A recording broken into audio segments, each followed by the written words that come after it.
Welcome, fellow adventurers, to BardicDice's Call of the Netherdeep, a riveting D&D actual play podcast where realms of fantasy unfold.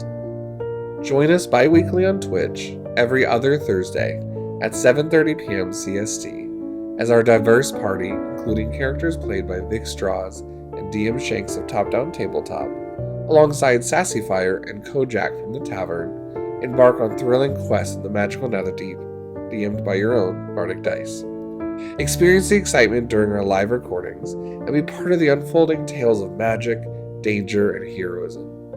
Whether you're a seasoned explorer or a curious spectator, our journey awaits your presence. Thank you for following us on this collective journey of fate. Now grab your gear, join our party, and let the dice decide the destiny of Bardic Dice's Call of the Netherdeep. Roll initiative. As we begin our tale here tonight, our story begins in a tall-off tower.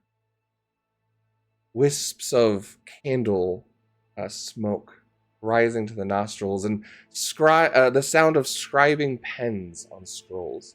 As our story starts in a bit of a library, a small gnome with glasses at the edge of his nose, frizzled white hair, and cobalt blue robes on as he's running a bit and putting away different books. And it's almost time for the recordings. That's right, I am going to be late if I don't sit down before.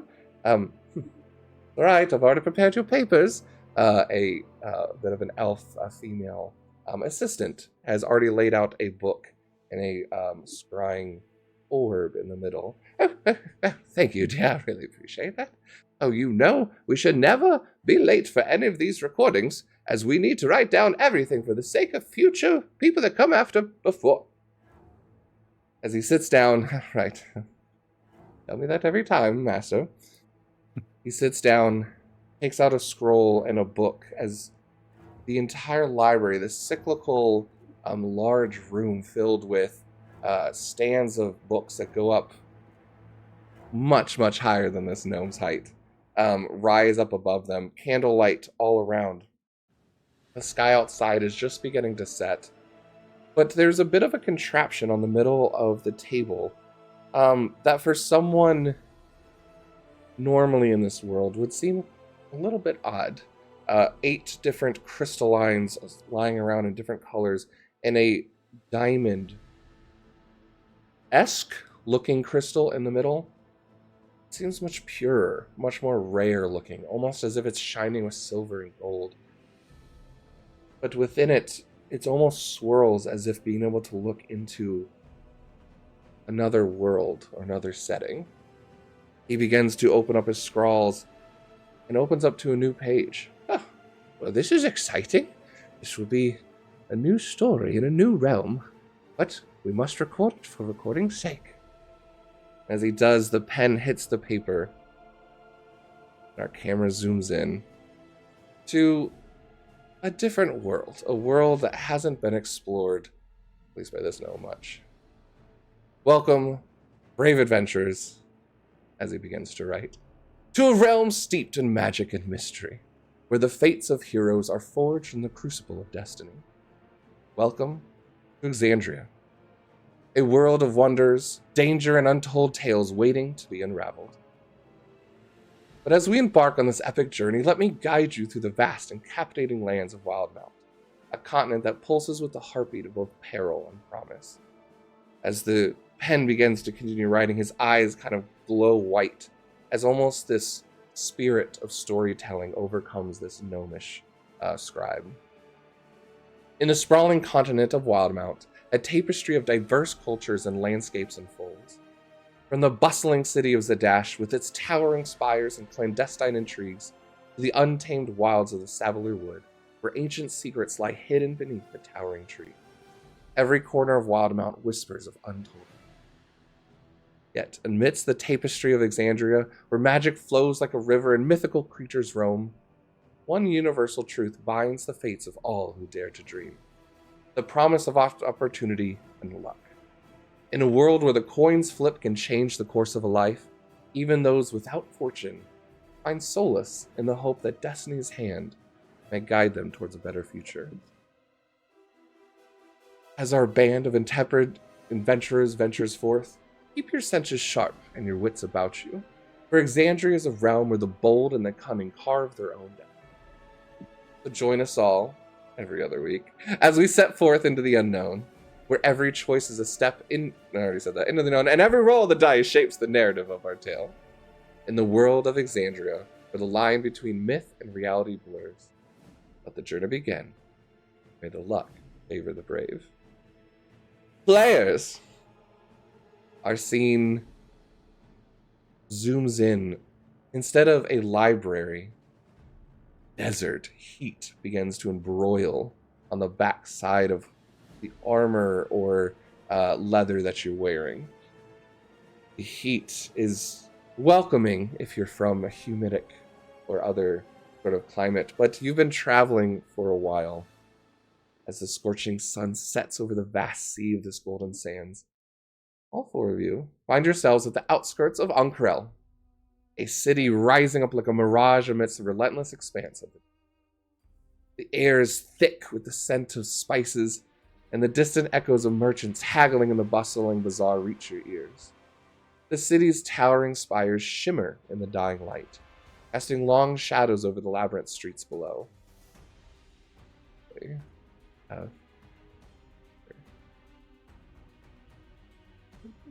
is up on the stream for the players to see.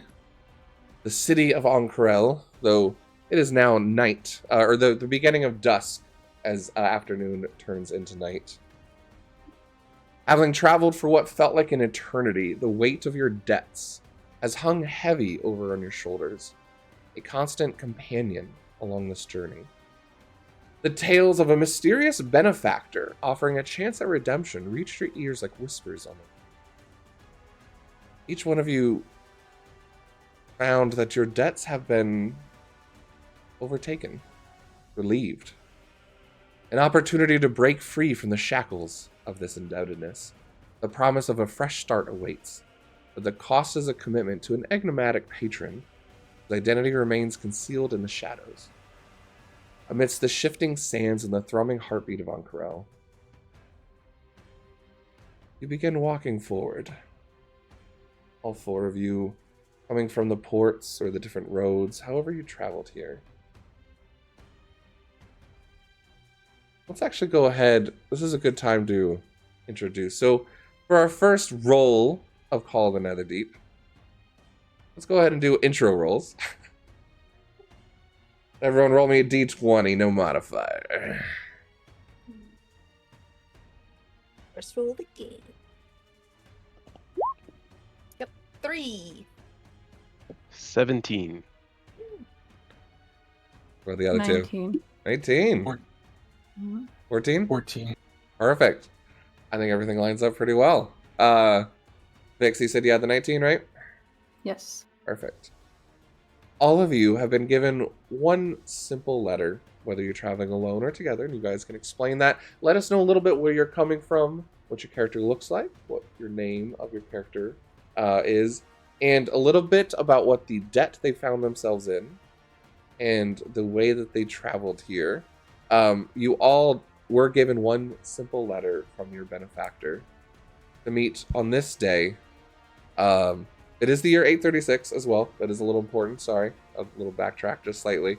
If you do know anything about the world of Critical Role, this would be, if you have maybe heard rumors of Vox Machina or maybe the Mighty Nine in your travels, this would have been just after the war of Ash and Blood and Ash. Blanking out on this war right now. Anyways, right at the end of Mighty Nine, the conflicts between the empires there. So this is beginning to go forward. So, anyways, sorry about that.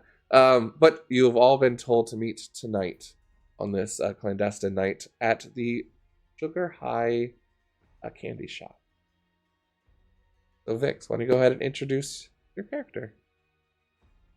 Sure. Kaizen is a tall, muscular young man, maybe about 6 foot tall. He has dark skin and short tousled coral-colored hair. It's kind of shaved on one side. He has a lot of scarring on his neck and his face. Very old scars. They've healed long time ago, you'd guess. He's wearing like a cropped navy linen shirt and also a navy tunic that is open. It looks like the arms of it have been ripped off pretty recently. You can just see that he's like slickened in sweat, not used to this kind of heat. Over top his shoulders is a fur pelt with like a wolf head kind of resting on his shoulder. Though he wears a lot of dark colors, they also have sort of like a colorful geometric pattern to them, but they're very faded and well worn. In the sunlight, you can only just barely, or it's a nighttime now, sorry. It'd just be the afternoon setting, so there'd be a twilight going into. So yeah, in the twilight, then you would start to see that a red halo is kind of forming around Kaizen's head.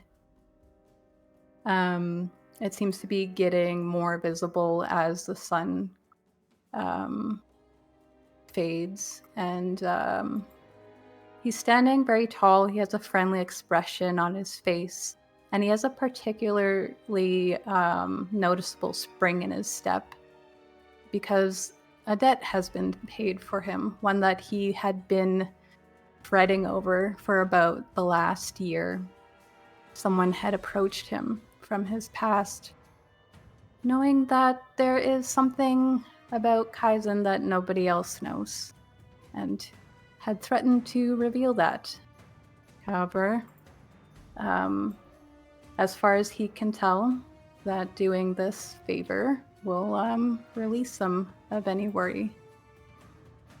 With Kaizen is his traveling companion of the last 6 or so months. Yes, following Kaizen is a 6 foot tall, though honestly in Kai's presence he seems so much smaller somehow. A Yuan-Ti pureblood, though very much passably a human, aside from some slight scaling underneath his medium length, kind of dirty blonde brown hair. He has somewhat fancy clothing, nothing extravagant, but a well put together tunic and cloak in dark green and silver, and carrying a backpack that looks to be just weighing him down exorbitantly, sort of following along, out of breath, carrying himself very much less elegantly than his clothes might indicate he might. Carrying in one hand a rod, and in the other just kind of dragging a shield in the sand that he's not quite used to carrying around yet. As he follows behind, he's like, Kai, we're almost there. I can't do this anymore. I need sleep. I mean, I'm pretty sure we are almost there. He kind of looks over the horizon and gives him like a strong, like a pat on the back that kind of almost topples him over. Yeah, he seems like top heavy with his backpack and everything. He just has to right himself in the loose sand. He goes like that. He like pats you and then realizes what he's done and then like kind of grabs you at the front so that you don't go quite all the way forward. You know, I really enjoy this whole adventuring lifestyle, exploring the world and all, but there have to be so much walking. Oh, how else would you propose that we travel? A wagon? Oh, I knew I forgot something. Yeah, we could have done that. Why didn't you speak up sooner? I didn't know how far we were going to be walking just yet. It's a mere jog. he says that he's drenched in sweat. Like, Perfect. As you all, as the two of you kind of have been walking through the streets and following the directions that you've gotten kind of when you first arrived, you can finally see the intersection of a small little fountain, and in the far depths of the marketplace of Ank'Harel, not the better part of the city, you can see a bit of a shackled sign covered in a bit of a dust, and it says Gar High Op. Some of the letters are kind of covered and peeling away from the Sugar High shop. But both of you give me a perception check as you walk up. Shadows okay. begin looming over the road. This is bound to reveal absolutely nothing. Oh, that's a natural 1. What? Whoa, let's go! But I do have a +1 to that, so. I have a +0, but I rolled a 19, so. Okay. Noted. As we jump over to our other players here, a bit of a echoing down the kind of sandstone roads. Oh, Jack, why don't we introduce your character as you come walking down a different alleyway, seemingly about the same time as all of your instructions did tell you to meet at dusk down. Okay. My character's name is Bibble. He is a turtle fighter. He is also I wouldn't say ex-pirate, but pirate without a ship at the moment. As his captain was also, his father was killed some time ago. So seeing that his debts from years of trying to catch up with house payments and his mother's medical issues has suddenly been paid, he's a little uneasy because no money comes for free. So he's a little hesitant walking down the alleyway to this meeting location. If you were to look at him, he's about 3 feet tall. He has purple octopus skin pants that he fashioned from a giant octopus that they killed. He has a pistol on his hip and a hoopak on his back. And he's kind of adventurous, a little laid back. Doesn't really go anywhere quite fast. He more takes his time to do to make sure he gets it done. As you're kind of walking through, you can hear the footsteps of a group running behind you and kind of bumping into you a bit as a group of 5 children, kind of street urchins, kind of push into you and then past you. Do you do anything?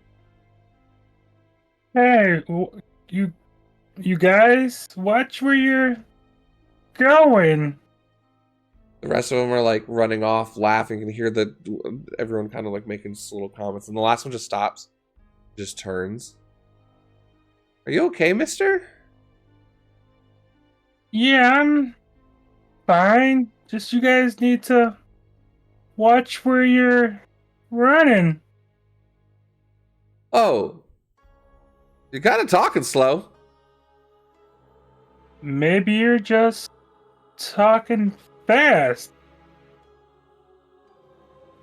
Oh, okay. And they kind of yell after the kid. He goes, good luck with that then. And just kind of waves you off as Hemos runs off kind of down the alleyway. Love it. Beautiful.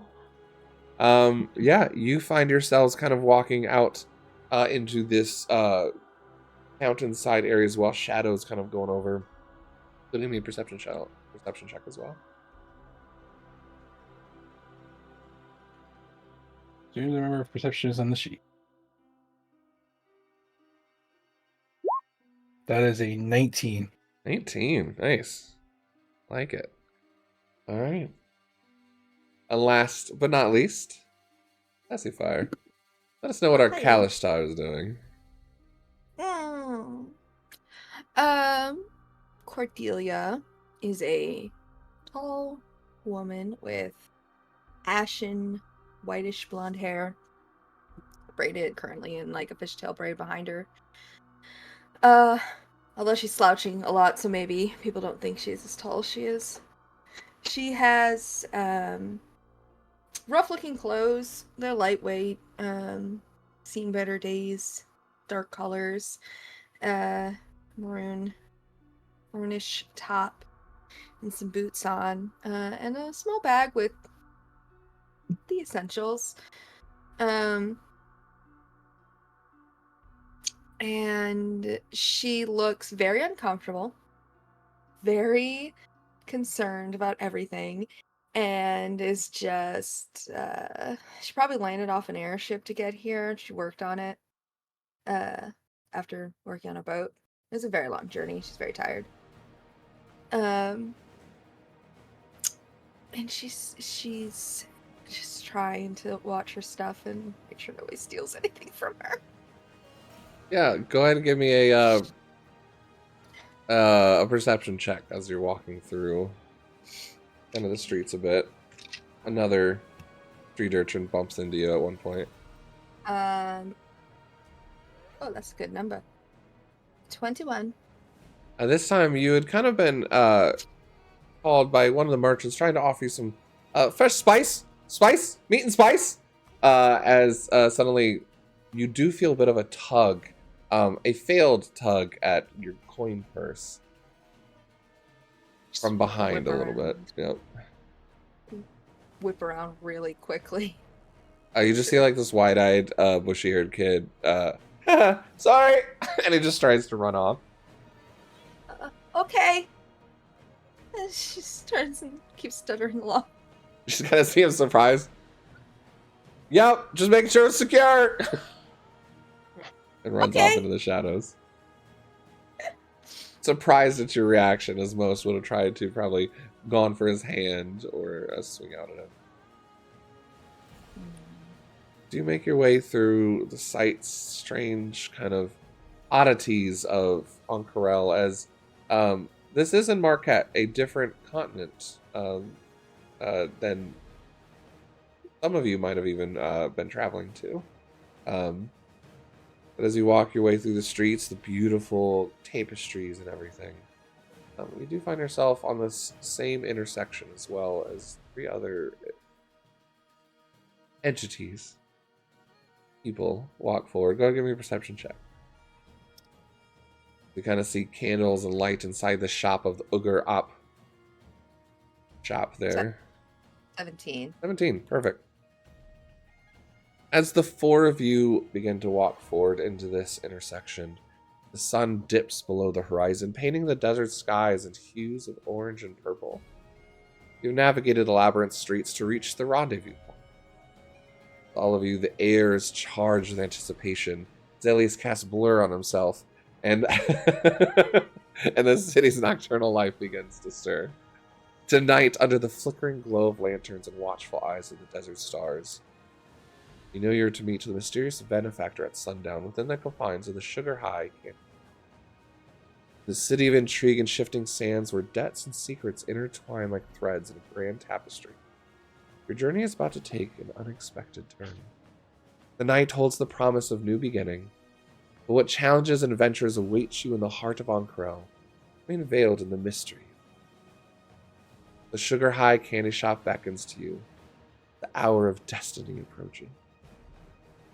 You look forward, and a figure approaches from the shadows, draped in a hooded cloak concealing their features. Kaizen, Bibble, and, you know I'm going to get it wrong, Cordelia. I'll eventually get it right. You all notice a symbol of your potential meet. A symbol etched in the fabric of their attire, and a silver sort of plate that sits above the robe. The symbol appears to be the same as the symbol on your letter and kind of represent the same symbols in the Sugar High shop that you recognized. However, to you 3, something feels a little innocuous about this one. The silver is a little too shiny to match the shop. There's gold bands on their wrist and vermilion robes underneath. You can just see under this robe. You kind of go on guard for a second. As unfortunately, Zelius, you weren't quite paying attention well enough as you hear the voice coming from, "Welcome, my friends. We're all supposed to meet here." Where did you come from exactly? Shadows, my friend. We're all supposed to meet here, yes? All right then. Who are you?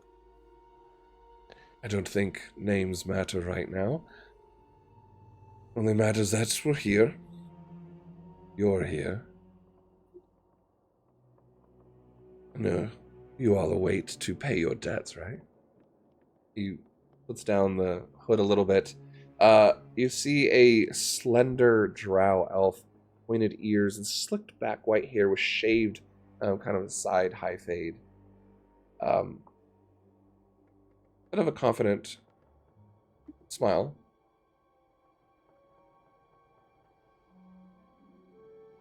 So this was, of course, just a front. You all ready to make your way to the real meetup?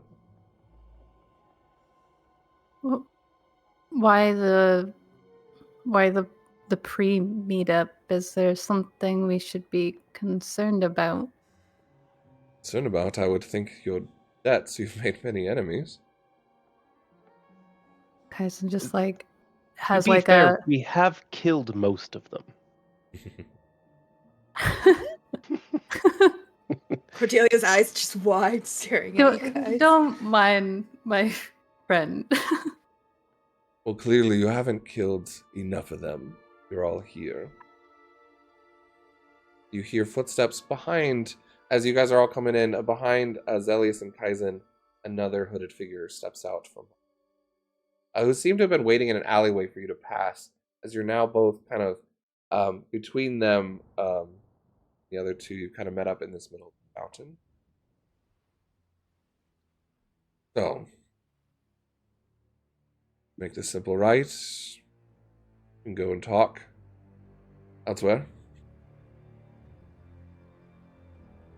I do like simple. Okay. Simple's good. Simple Perfect. works.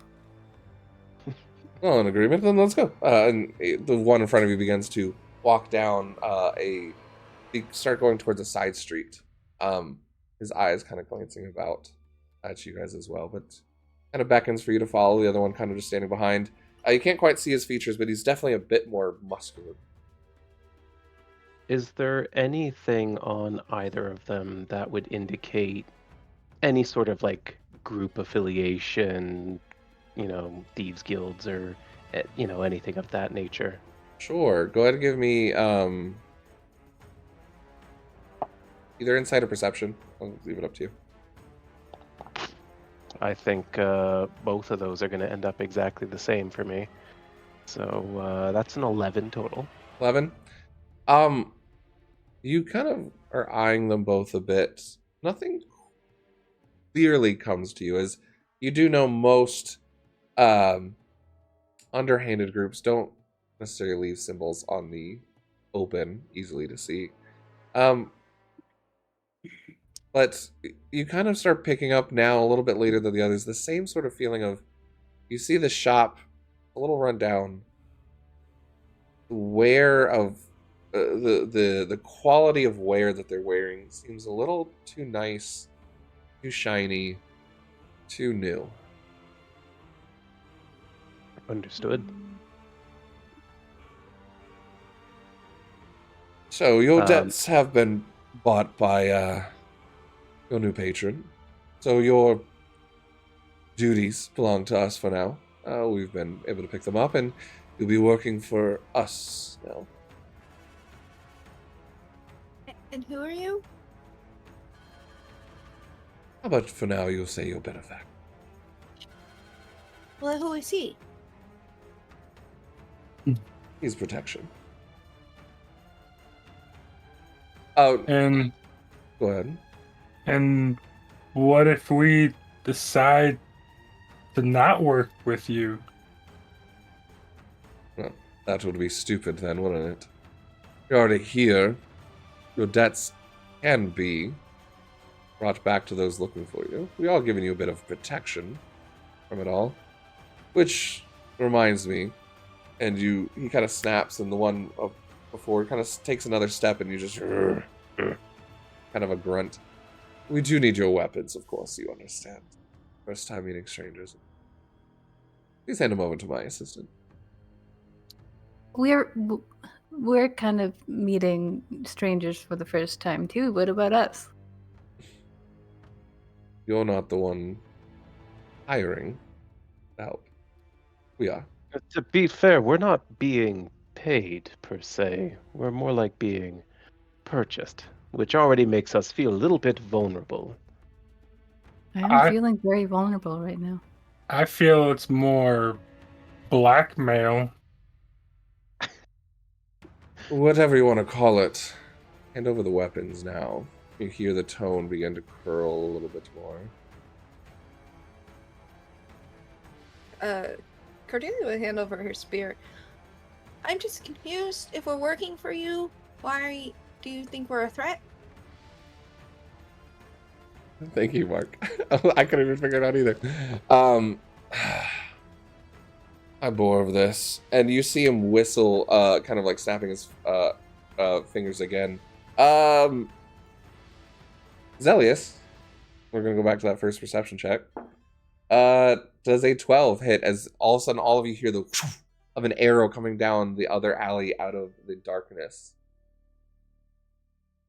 Sorry, that was on me? Yep. Then a 12 will hit. 12 will hit, alright. What's happening? A dart enters the side of your neck as you take 4 points of damage. Everybody roll me initiative. Oh my god. Oh shit. Okay. Okay. Just a dart, not a poisonous dart? What you do, Shanks? This one just seems to be a dart. Okay.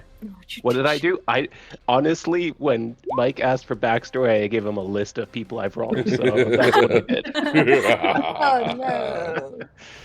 Where's initiative? That's a 19 for me. 19, good. Brittany. 7. The Avon. Bibble. 21. 21, alright, so you're up first. Fire. Vix?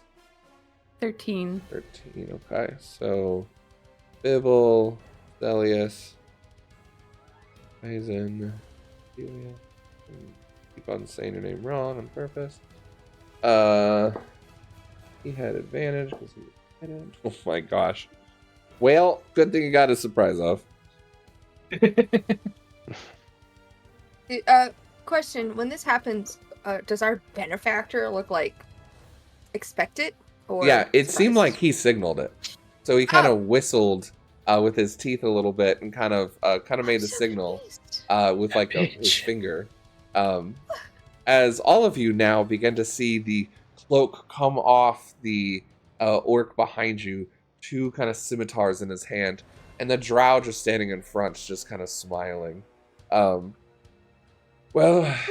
the hard way it is. Bibble, you are up. You have an orc behind you, kind of out, kind of in an intimidating glow, a drow in front of you about 30 feet, and seemingly some sort of archer from at least one alleyway to the side of you. How far away did you say the archer would be? At the moment, you cannot see them as they're in shadows. You can try and look for them if you'd like. How rude. I'll just go for the drow because he's the one that signaled the dart to shoot me the shot, right? Yeah, he's the one that made the signal. Yep. Okay.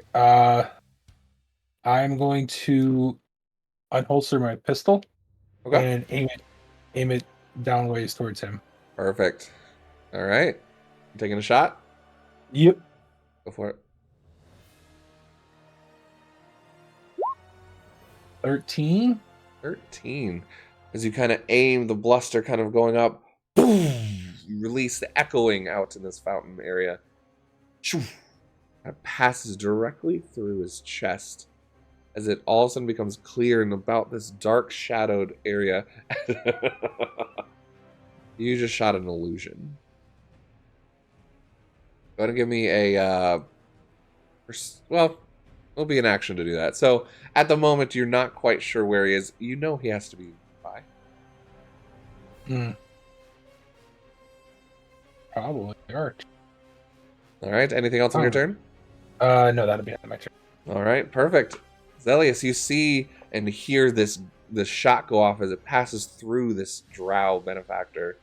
You can go ahead and give me a perception check as you were looking for some of this stuff before. Sure. Let's see. Oh, nat 20. Nat 20. Exactly when you needed it. You notice as your eyes flick towards it, when his hand went up to make the whistle and the signal, the robes went down a little bit. It is vermilion. You are aware that the Myriad has a subsect in Ank'Harel called the Consortium of Vermilion Dreams that seem to kind of have the hold here. You recognize the symbol of the V and the crimson robes as a telling sign. These are not benefactors from the Sugar High shop. Oh, so we've been duped. Okay. All right.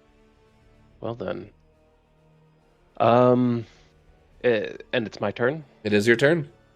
Okay. So I was gonna be like, oh, they've gone and deceived us. This is not who we're supposed to be meeting. And the orc behind us is in armor.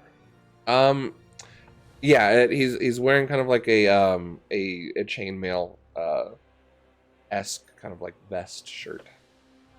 All right. It's a little bit perfect. made for the desert though. All right. Metal is metal, so I'm gonna go ahead and try to get a shocking grasp on him. Oof, love it. And that's another nat 20 because I had advantage. Let's go. I think I dodged a 1. I did. I dodged a nat 1 and got a nat 20. Oof. Yeah. He's like right up on you as you almost have to take a back step with the one, but outwards with both hands. The shocking grasp just explodes out. Go ahead and roll and describe your magic as your as a absolutely. So sorry, I'm trying to like figure out what are the D8, right? Shocking grasp, and yeah. So Zell is just kind of like I said. He's not armored. He's got a dagger on his belt, but he's not really weaponed up. He's got a small rod in his hand with a like sort of greenish looking gem, not an emerald or anything, something far less fancy. But as he sees an opening, he runs forward, says this incantation under his breath, and then as he reaches out towards the metallic armor, you hear this clockwork clock, boom, as a pulse of electric energy shocks through his body for... I will ask this of the group before we start, and I probably should have done this in session 0, but I've actually really liked it from another game that Brittany's been running. A variant for the critical rules. You guys as a group can decide now whether you want. I don't care if you double the point or reroll. That's a player choice. However, we've been running a variant where you get max damage on the first die and then you reroll a second one. If you want, critical. I've always liked that. I do that in my games now. I hate rolling 2 ones on a critical and have it be less than normal. So, as a group of players, if that's what you want to agree to, we can go with that as for criticals. Just know, when I roll them, I get the same thing. So. Mike, you're gonna roll 20 against me, Mike. You know, I do have Black Mamba out, so. You wouldn't. So is that I like my agreeable? odds of you rolling a nat 20. Yeah. I'm good with brutal critical. Cool. So you get max damage on the first die, so 8 plus another roll. Missed my dice tray. Oh, and an 8. So Plus your modifier. Do you get a modifier? for that? no, I think don't on get to this add my one. modifier to it. 16 though. He doesn't get reactions. That's Nope. And he doesn't get reaction, so I zap him.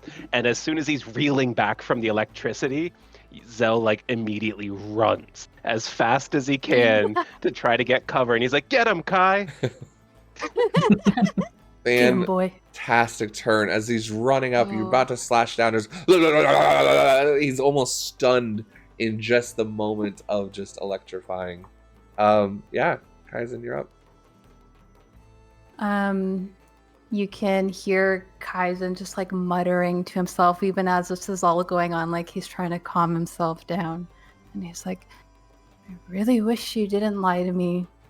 Really wish you didn't try to take my weapon. And I really, really wish you didn't try to shoot my friend. And you just see like this. So I would like to rage. And you see this bolt of light just shoots out of Kaizen's chest when he goes into a rage, this red beam. And I would like to target the muscular looking one. They need to make a con saving throw. Saving throw. Oof. Unfortunately, that is a natural 20. So I'm pretty That's sure they fair. succeed. I Okay. still get to use my Oh. other favorite spell, which is attacking with my axe. So, so I'm gonna kind of just like, he's already, while he was chanting, was like pulling his axe out, and he's gonna go charging towards that same one that he just tried to attack. That is a 24 to hit. You know, just almost got it, but yes, definitely hit. As he's still kind of wide open and just kind of like the stunned electrification. That is 5 plus 4 plus 2. So that is 11 damage Ooh. with my axe. And my bow. Sorry, I had to do it. He's not looking good as the metal is still kind of taking the singeing of his skin and kind of smoking up, and your axe just comes through and just cleaves a good opening of muscle and tissue as kind of one arm is now limp. He's dropped one of his scimitars. Beautiful. Do anything else on the turn? That is the end of my turn. And you're staying up on him, correct? Yes. Okay. Yeah. Oh, and Zelius, quick question. Are you running towards the alleyway that had the hidden archer or away from that alley? Oh no, definitely away Definitely from. away, okay. I don't want to be near anyone that's trying to hurt me. All right. Brittany, you know I'm going to keep working on it. Cord, what do you do? Why do you not like the name Cordelia? It's Cordelia. Cordelia, yeah. He just didn't watch Buffy. It's fine. It just shows. Okay, so there's an alleyway with someone that shot the snake guy. Yep. Yeah. Hey, you guys haven't met yet. Yeah, no. Fair. That's No fair. name. Is the snake the alleyway? Can I see down it at all or no? Do you have dark vision? Is it dark already? These shadows are definitely looming in this area. As the twilight is kind of hanging over. There's like canvas that kind of cover some of these alleyways that definitely give shadow. No. Okay. Just give me a perception check. So I can take my action. Yeah, I'll still give you your action as you're just kind of looking in. Give me a perception check with disadvantage. Okay. It's the same. 15. 15. Okay.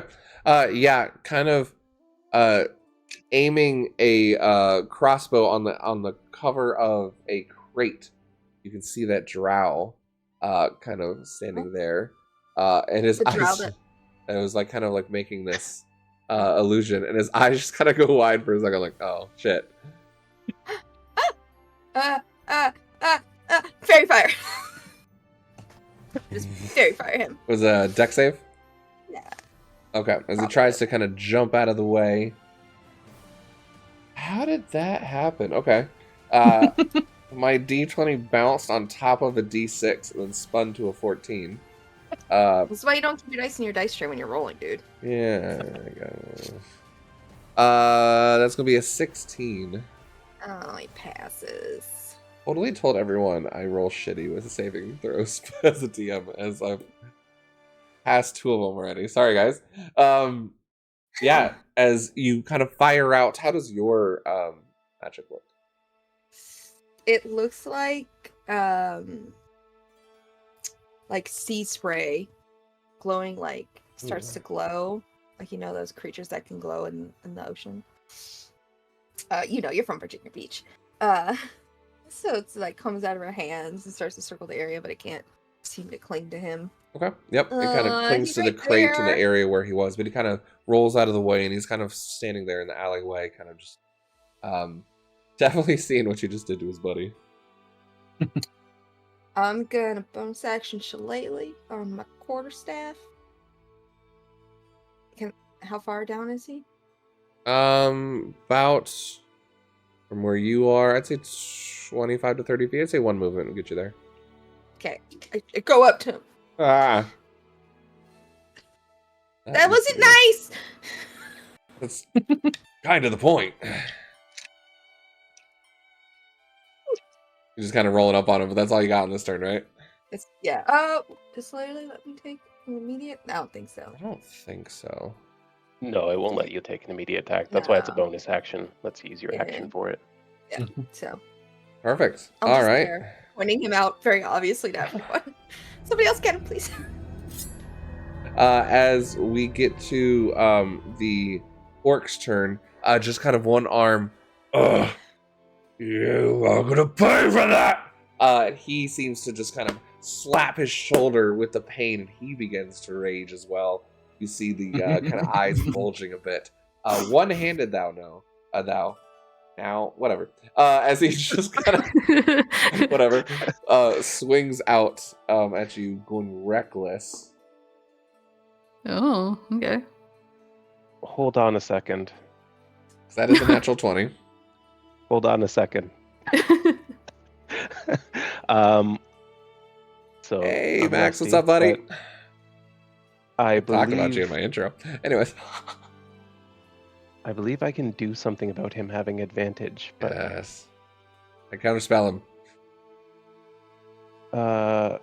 when a creature I can see within 60 feet is about to roll a d20 with advantage or disadvantage, I can use my reaction to prevent the roll from being with advantage or disadvantage. Sick. Perfect. I will re-roll.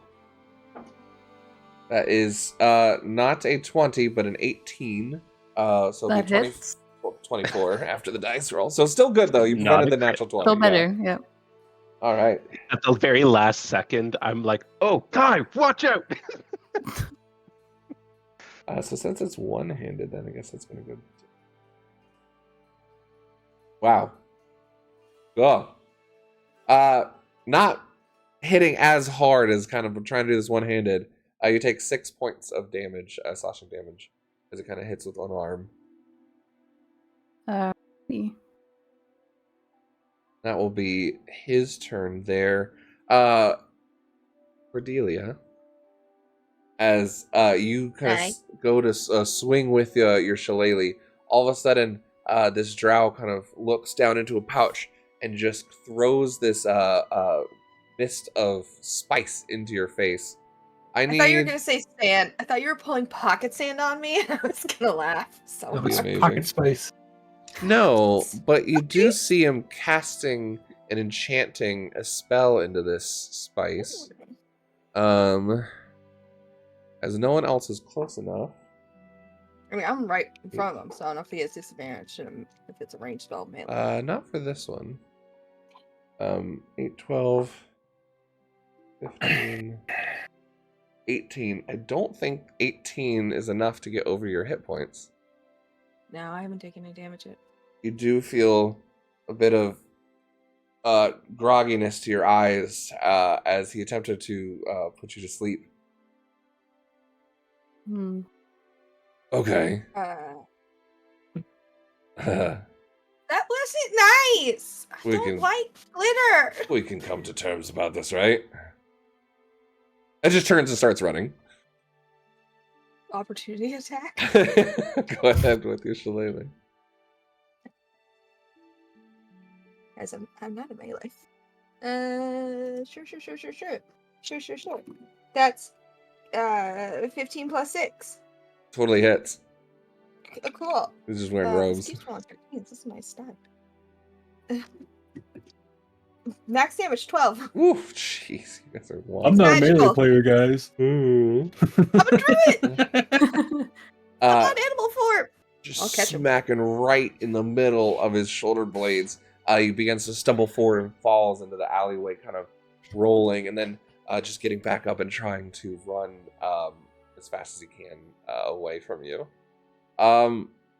At the end of this round here, you do see 2 more people coming around the end of the alleyway towards you, wearing green kind of ponchos, a bit of like some fluffy hair and some tied up in one, earrings on the other one. He's kind of eating a croissant that they're walking about. He's like, bro, that was really good, but we really got to get up to our meeting point. What's happening down here? Like, all right, we got plenty of time. It's not even sundown yet. Oh, that was a good hit. As they both seem to take in this hit on the shillelagh, and then take in this running person. Do you need any help? Like, I don't know, like, you okay? They tried to steal our weapons. That's not cool. And they begin, this guy. they kind of look at each other like, let's do this. Like, all right. And they both begin to start running and tackle this drow about halfway through. Like, gnarly, bruh. That is going to be both got 15 Sarpra. versus they take this guy out, throwing him onto the ground and kind of holding him down. Be like, that's not cool, man. Hey, I recognize you. And that's where we'll come back up to the top of the round. Bibble. Wait, are they talking to me? No, it's just, well, they're kind of talking to Cordelia at the moment, because they're at the end of your alley as the drow's running away, and they kind of caught the drow. Bibble, you had gone for the illusion, right? At the moment, that's where you had shot. So you now see Cordelia with like in the view of the fairy fire that's on the crate. Everything that happened down the alleyway. You also see Zelius running away in the opposite direction to get cover, and Kaizen totally just whomping on this orc, kind of that's almost down to one knee at this point. Okay.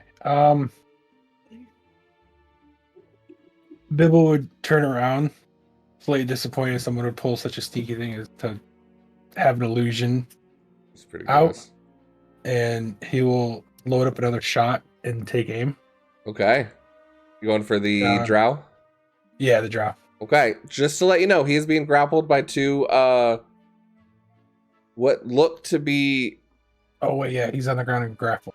humanoid elves, maybe, orc, half orcs. It's hard to tell from the distance right now. One's got a bandana, the other kind of like open chest and stuff, but they're all grappling at the moment. So you could definitely take aim. A natural 1 could potentially hurt one of them. No, instead he'll run up and hit him with his rapier. Okay. Are you attempting lethal damage or a knockout? Should probably do knockout. Figure out why this guy We're went hashtag on mature audiences tonight. What are you talking about? Wait, if he's grappled, do I get advantage or no? I will say, because there's 2 of them at this point, and he rolled pretty low, I'll consider it a restrained. So yes, you do get advantage. Normally, no, just on a grapple, but kind of the teamwork on him has him restrained. Yeah, I'm figuring between him being shillelaghed in the back of the head, on the ground, 2 half orc looking guys on top of him.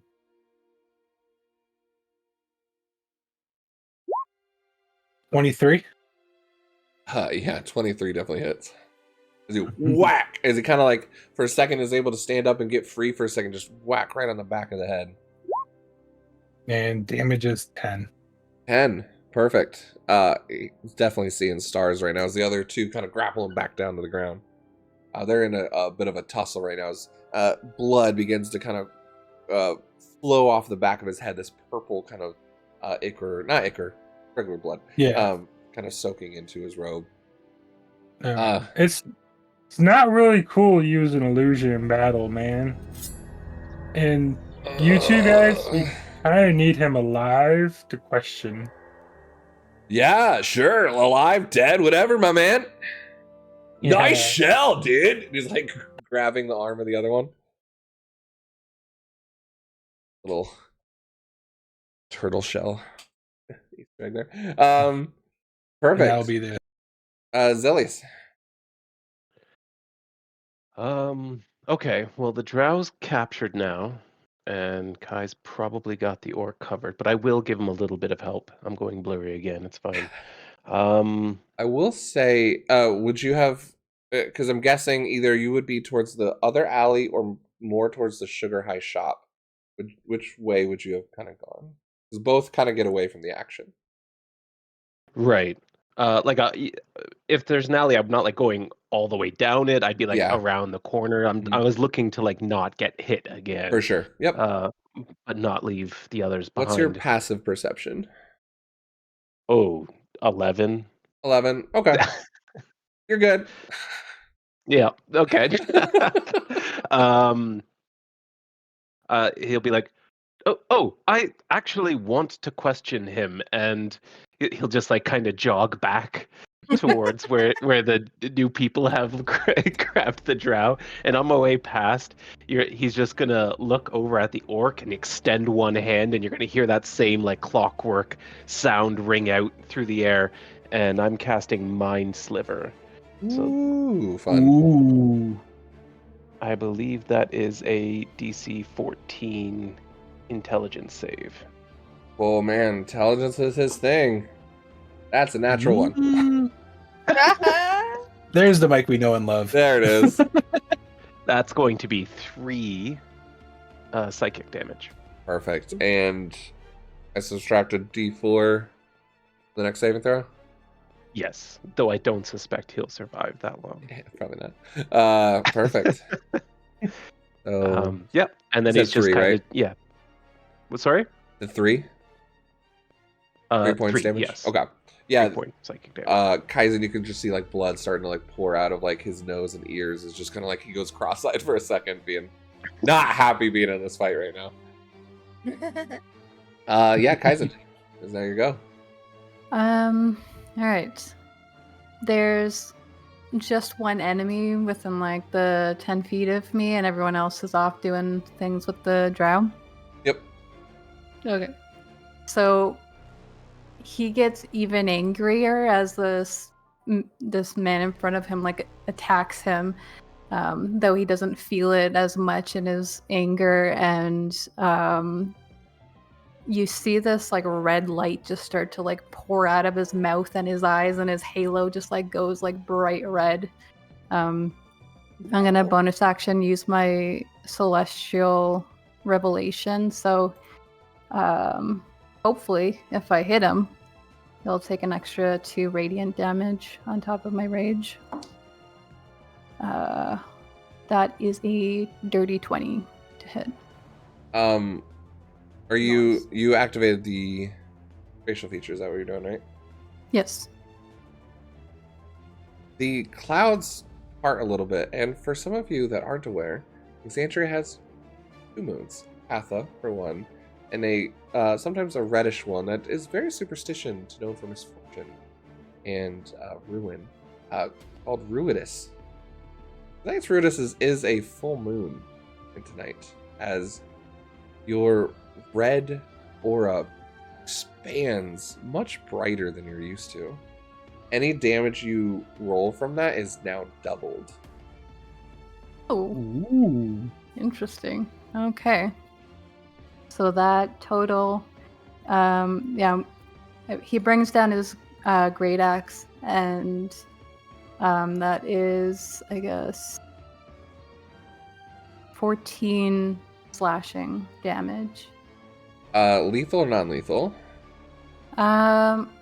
He's You are raging. Right? completely blacked out. So yeah, this is lethal damage. Go ahead and explain how you want to do this. You kind of come down cleanly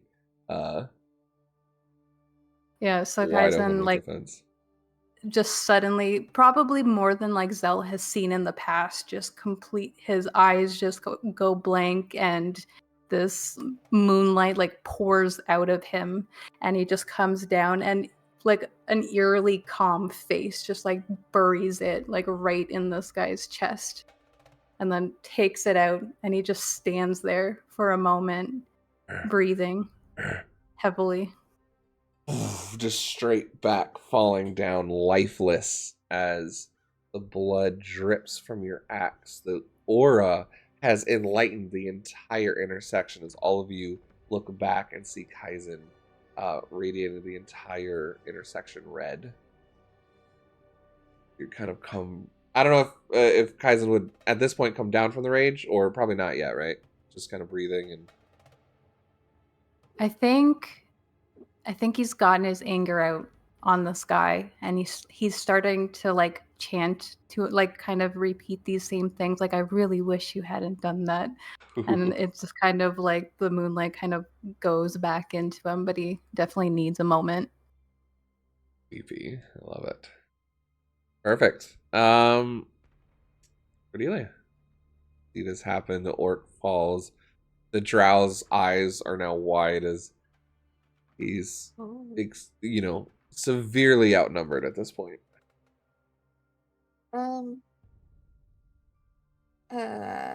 Actually, everyone look okay? Yeah, and he looks pretty frightened of Kaizen right now. Well, he wasn't nice. Oh,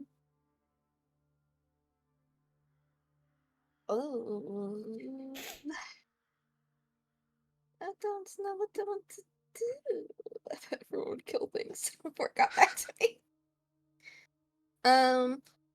I think you need to cool off, and she's gonna cast frostbite at him. Ooh, nice. Con save. I'll probably pass. 16. Yeah. Stop rolling so high, Michael. Oh, that's weird. I look at the guys that joined us. You guys got this? We're supposed to be meeting people, I think. Yeah, totally. I mean, like, you do what you gotta do. Like, we take him out for sure. Yeah, like, we gotta meet someone too, so, like, we gotta hurry up. Oh. Okay. That's all I do. Perfect. Wait, you're meeting people as well? Yeah, like 4 people are coming to our shop. And then the other one's like, bro. Is that you guys? Wow! You guys seem a lot nicer than him. Yes. You don't seem the type to buy up debts from people around the world. Oh, no, man. Nah, that's not me. No, I just, I enjoy the sugar high, man. And like they're kind of the drow struggle a little bit, and he's like, "Shut up!" and just kind of punches him. And kind of just looking real weird. Just let them handle it. They kind of like hold him up, and now the drow's just kind of like bloodied, kind of hit from the back, just kind of being dragged. As the two of them will bring him into the light here, as they're just like, yeah, that was wicked crazy, my man. Yeah, are you guys like supposed to be meeting here? Because like we're supposed to be meeting here. I think we're supposed to meet you. Crazy. What a way to introduce each other, man. My name's Chaos. Nice to meet you. And this is the one with the bandana. As the other one's like, and I'm Alos. Nice to meet you as well, brother. Kind of putting out his hand to you guys.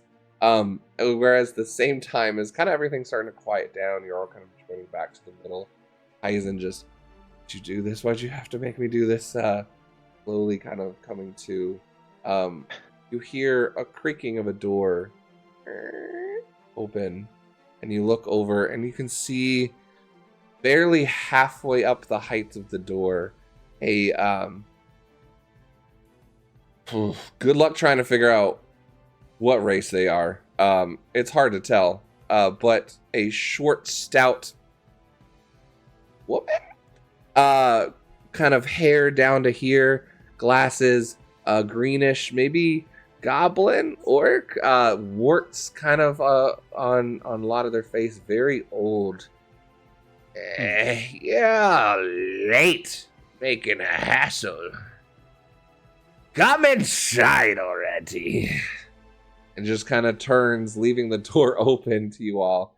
And she just shouts out, "Twins, bring him in as well." And just kind of with a walking cane, walks into this shop that's barely lit on the inside. And I think that is a good place to go ahead and take our break for the night.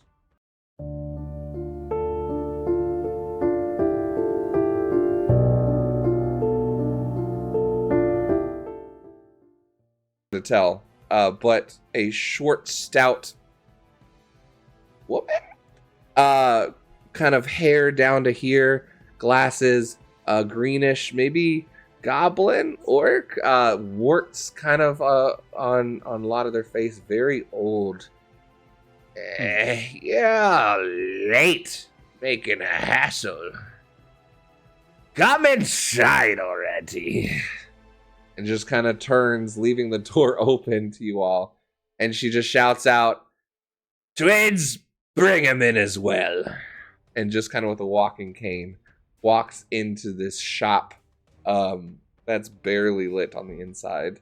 As all of our adventurers have arrived with a little bit of surprise, as it does seem like a mysterious figure, though discovered by Zelius to be a potential member of the Consortium of the Million Dreams, trying to make themselves seem like the Sugar High representatives to meet you here. You quickly found out that, like, that's not them, bro.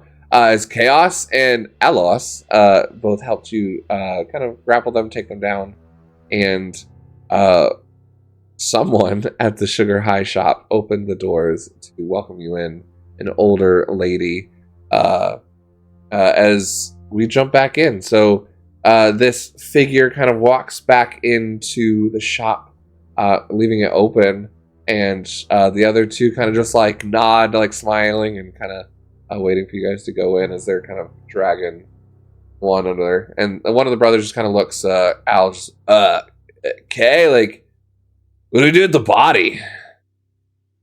We'll ask Granny. It's fine. Yeah, it's all good.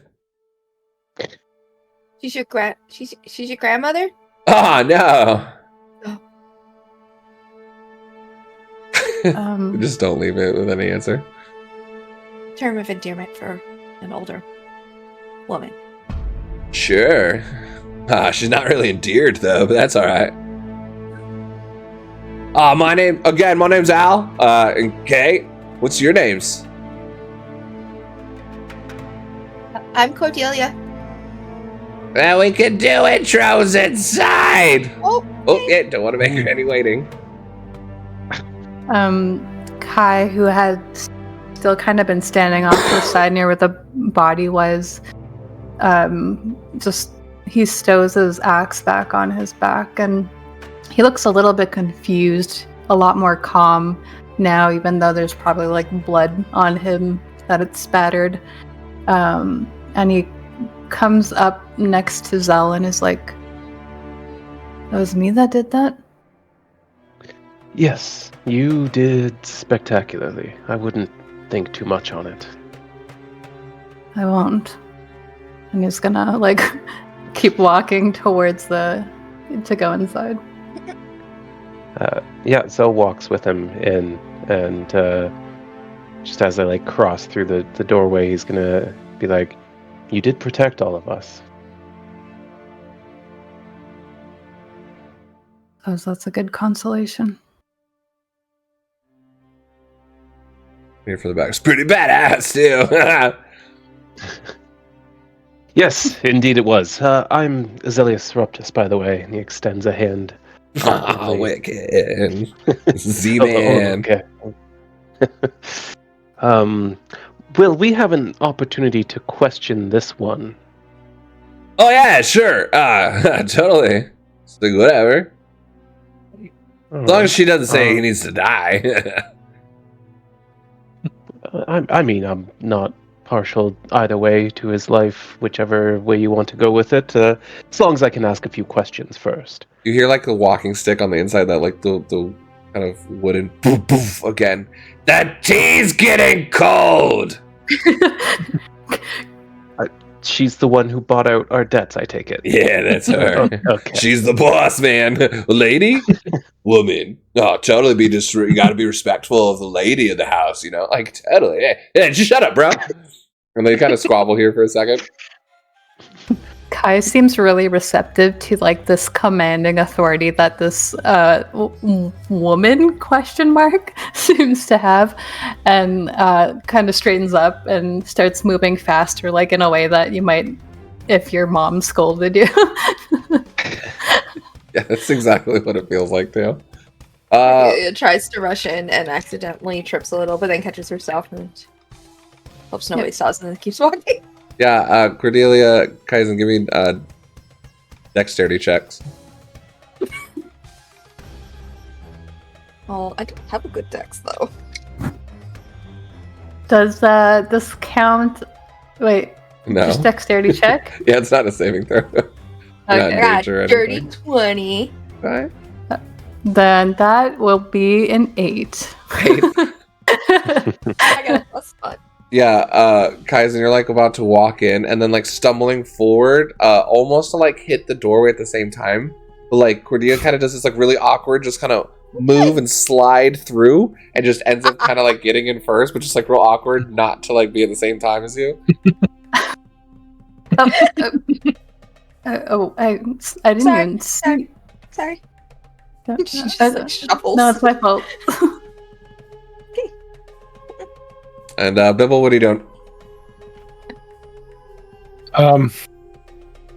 My name's Bevel, and your grandma seems a little impatient with you. I already know your name. Get inside the damn house. Oh, she's You might know my name, but they don't. Okay. Nice to meet you, Bibble. Yeah. I don't want to keep her waiting now. Dude, totally rocking shell, dude. Have you ever thought about like painting it? Like, I know some people who could like graffiti it up and just poof, poof. Oh, sorry, Granny. They'll actually We'll drag talk him in later. front of you. Yeah, like as you're like pausing to speak, they already have dragged him inside the door as you finish your line. All right, are you? So you'd be the last one in. Are you closing the door, or do you leave it open? I'll close it out of. Listen, Bibble may be a pirate, but he has good manners. You will close the door. Yeah, good. Keep the sand out of the house. As you all are now inside, you can see a much kind of nicer forefront.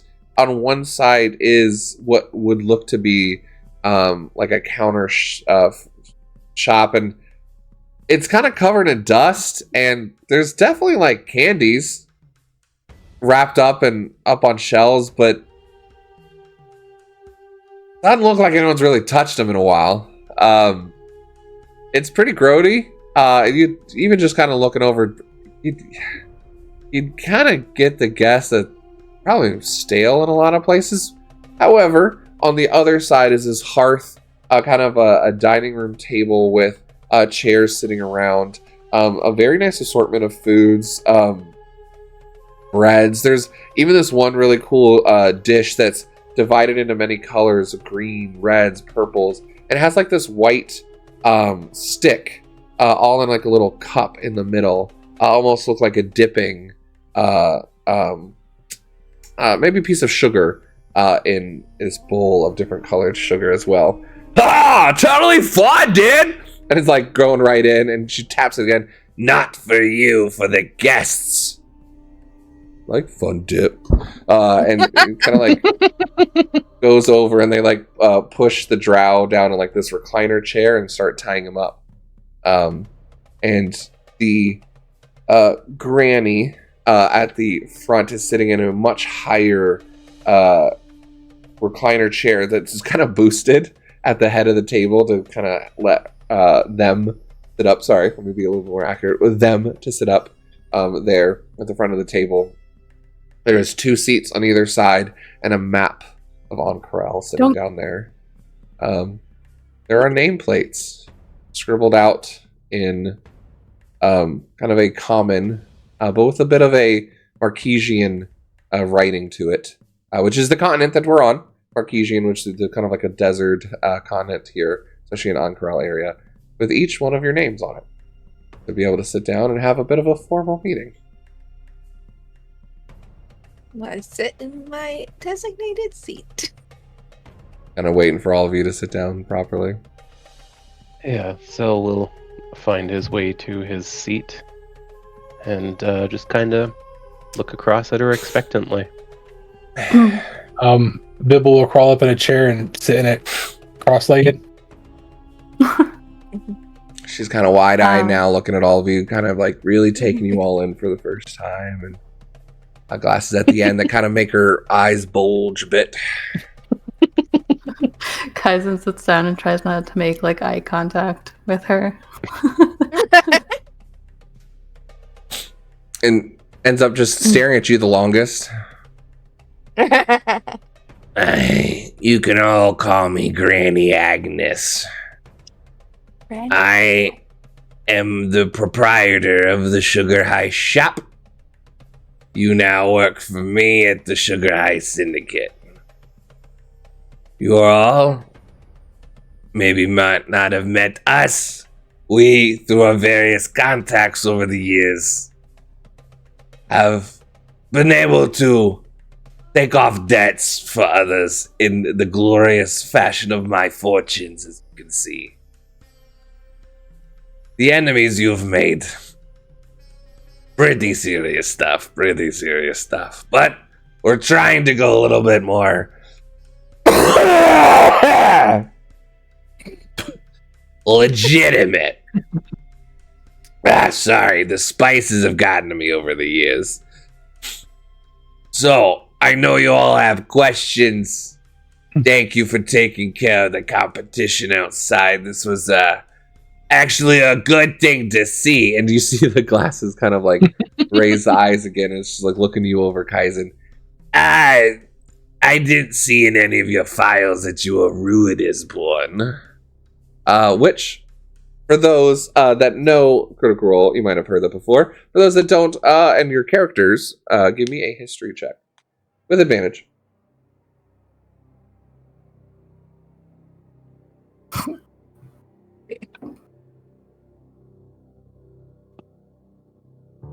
Nine. 9! 9. 19. 19! It doesn't work the same. Eight. Oh, Go ahead. 18. I rolled a 1 and a 2, even with advantage, and Oh no! that's a -1, so total of I 1. love that you're the one that's heard nothing of it. Yeah, it makes sense. Both of you guys have been traveling, and neither one of you, I mean, you know Ruidus is the moon. There's a lot of superstition around it, and Aizen, you don't know anything else except growing up with a very obvious signal of Ruidus. You've always been, and not in everywhere, but in a lot of circles, have been seen as misfortunate, as cursed by some. It's a superstition, and both of you have kind of left it at that. This is a fool's tale that a misfortune comes under the full moon of Ruidus, and that, you know, there's omens at play here. For Cordelia and Bibble, you both know that there's a lot more people that take that a lot more seriously. There are organizations out that study the effects of Ruidus on magic upon the Exandria. Even word that that Ruidus is potentially even a offset of the Betrayer gods. Which, again, a quick little lore drop for everyone here. Exandria was founded by many of the gods that walked on this earth, and there was a war as Titans and gods began to disagree with each other. Titans decided to side with the betrayer gods. Half of the gods, I think there were, remember correctly, 24 in the beginning, or was like 20 or something like that. It doesn't really matter, the actual amount, because there's many of them. But the prime deities, the ones that stayed true to protecting the creations of Exandria, defeated the betrayer gods, stripping them of their power, caging them in different ways, and to protect the mortals of the realm, decided to lock themselves beyond a matrix of divinity, keeping the divine separate from mortality, which in some ways Rudis is seen as a signal of that, of the cursed nature of the betrayal of the betrayal gods. And in some cases, actually with those checks, you would know that some that are Rudis born during a full moon do show signs of extra connection of power to anything that might be moon-based or Rudis-based. So when that's said to Kaizen immediately glances at both Bibble and Cordelia to see what sort of reaction they have to that. He's like kind of trying to size them up about whether or not they're also superstitious. How are your reactions? I don't. Bibble wouldn't care as long as she's not against it. He's not against him. Yeah, I mean, Cordelia definitely believes in it, but not in the sense that she thinks everyone is screwed in some way or another, so she's like, well, yeah. So seeing that there's like sucks. no adverse reaction to it from the people that he guesses he's probably going to be working with, he looks back at her and says, well, I mean, that's just superstition that people speculate about me. I don't exactly know when I was born. Well, child, tell you were born under the full moon. What about the rest of you all? Let's get to know each other. As my people told me, I was born under the sign of the moons eclipsing one another. Go ahead and roll me a D100 of those three. As she begins to ask you your birthdays and years, and she takes out this large tome that's sitting and cross-referencing a almanac of moons and days. Really cares about this. 36 for me. Oh. 43 for me. 19. Interesting. She's kind of writing notes on each one of you, kind of like in this little sprawled paper. I mean, people have unfortunate lives that aren't born under the moon, so, I mean, what's it matter? Do you not believe in the fortunes of Rudis, child? I'm saying other things also make you unfortunate, so not just the moon. What makes you unfortunate? I mean, I'm in debt to someone, and now you have my debt, so that's kind of unfortunate. Not that you don't seem very lovely. Being owned by someone is kind of weird. You are not owned. You're not a slave. Owed. You gotta speak up. The right ear's not as good. Sorry. Sorry. Almost got me. Well, seems the majority of you were born under the full moon, Rudis. Ooh. And what? Just hear the background. Ooh, lock and howl. She just kind of slams the ground. Sorry.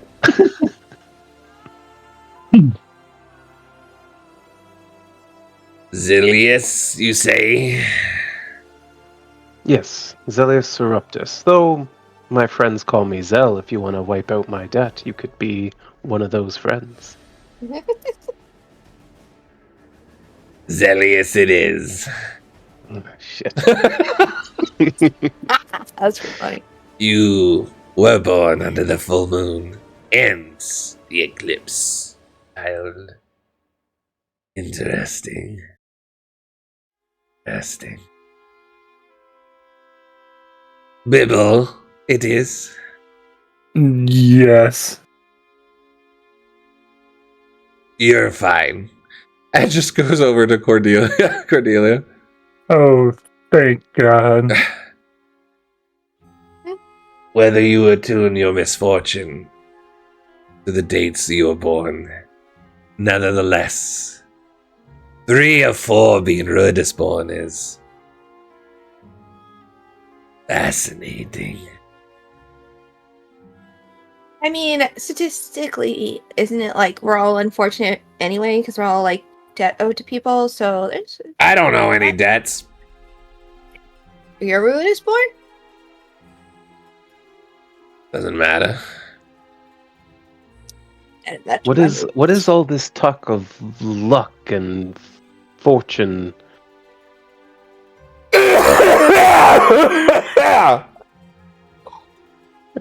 Well, you're here, aren't you? You get a second chance to start new. If you want to take my deal, that is. That would make my second chance to start new. Interesting. Well, maybe 3rd and 4th if you die doing the thing. But, you know, your skills should be good enough to do it. Dying's not too bad once in a while. I've done it a couple times. Bibble, put the light down, my man. Put the light down. It's dark in here. So bright, Adam. I was looking at Alright, it. You're good. I'm just messing with you. What exactly is this simple job you have for us? Finally, a good question. Checkbox to you, Zeal. Alright. All of you, like I said, have found various debts of different organizations that have come after you. Instead of letting them, I've been hoping to put together a group, a team to investigate an opportunity that has arisen. You all might not believe in this Rudis-born Kafshka of stuff. But the fact that 3 of you are here, when there's word that interesting magics have been stirring in places, have come to my ears, and I want you to investigate them. You see, I've heard there's a artifact potentially related to Rudis's history before the calamity.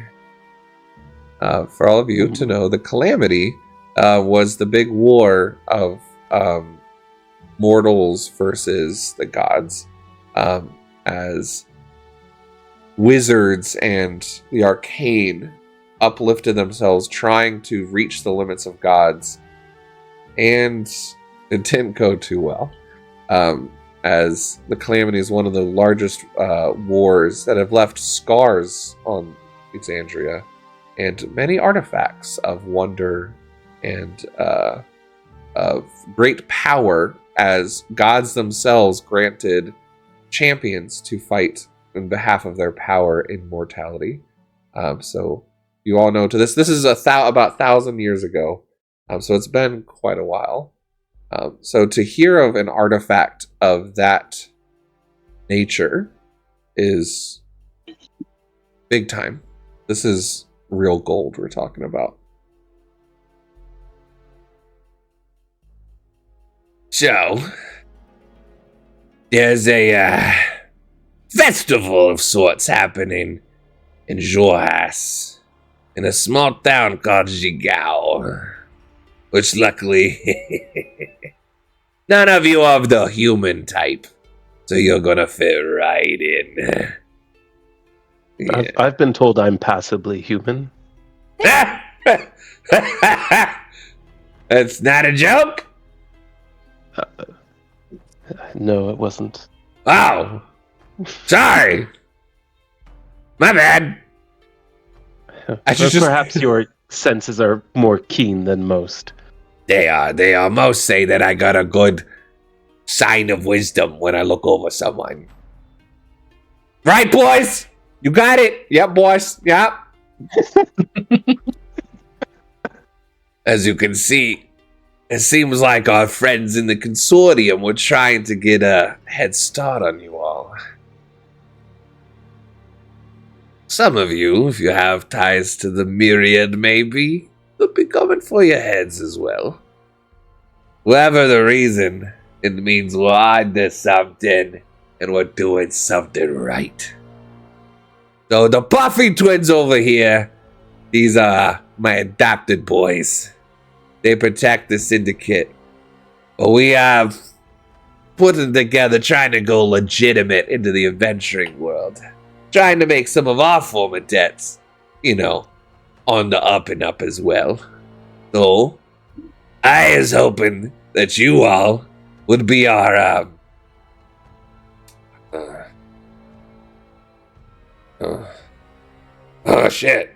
sixth attempt at a good adventuring party. I'm sorry. I just want to clarify. You've sent 5 groups to their death? Yeah. One wasn't even a group, so I guess you could say 5.5.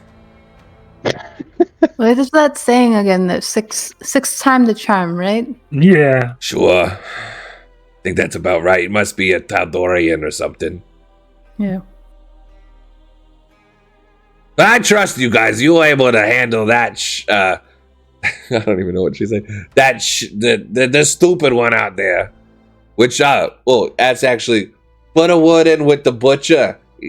Come make for cleanup. Yeah, overtime is fine. We'll pay him whatever he needs. Don't worry about the body. We'll take care of it. How did they know about us? They seemed that guy was expecting us and had he knew about our debts and stuff. Knew about the meeting. Yeah. You guys are they're not quite on the up and up of some of the under types of the city, are ya?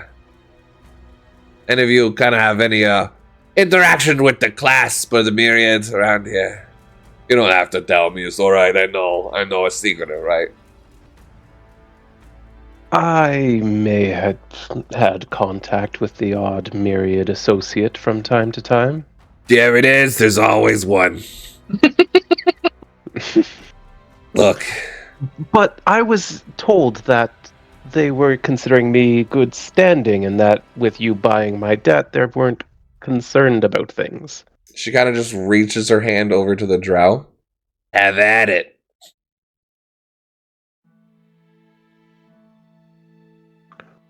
All right. Good sir. I would like for you to tell me who sent you. And I suggest you tell me the truth. And as I say that, I'm casting suggestion on him. Yes, let's go.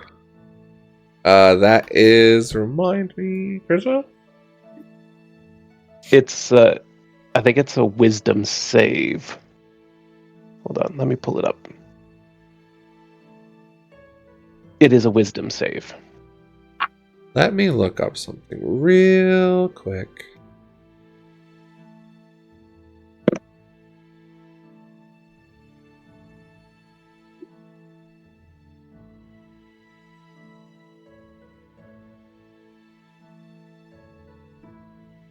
Okay. I'm thinking, don't elves have a advantage on when they're trying to be charmed? I think I'm wrong. Yes. But is it all elves or? I don't know if it's all elves. I don't know if drow count.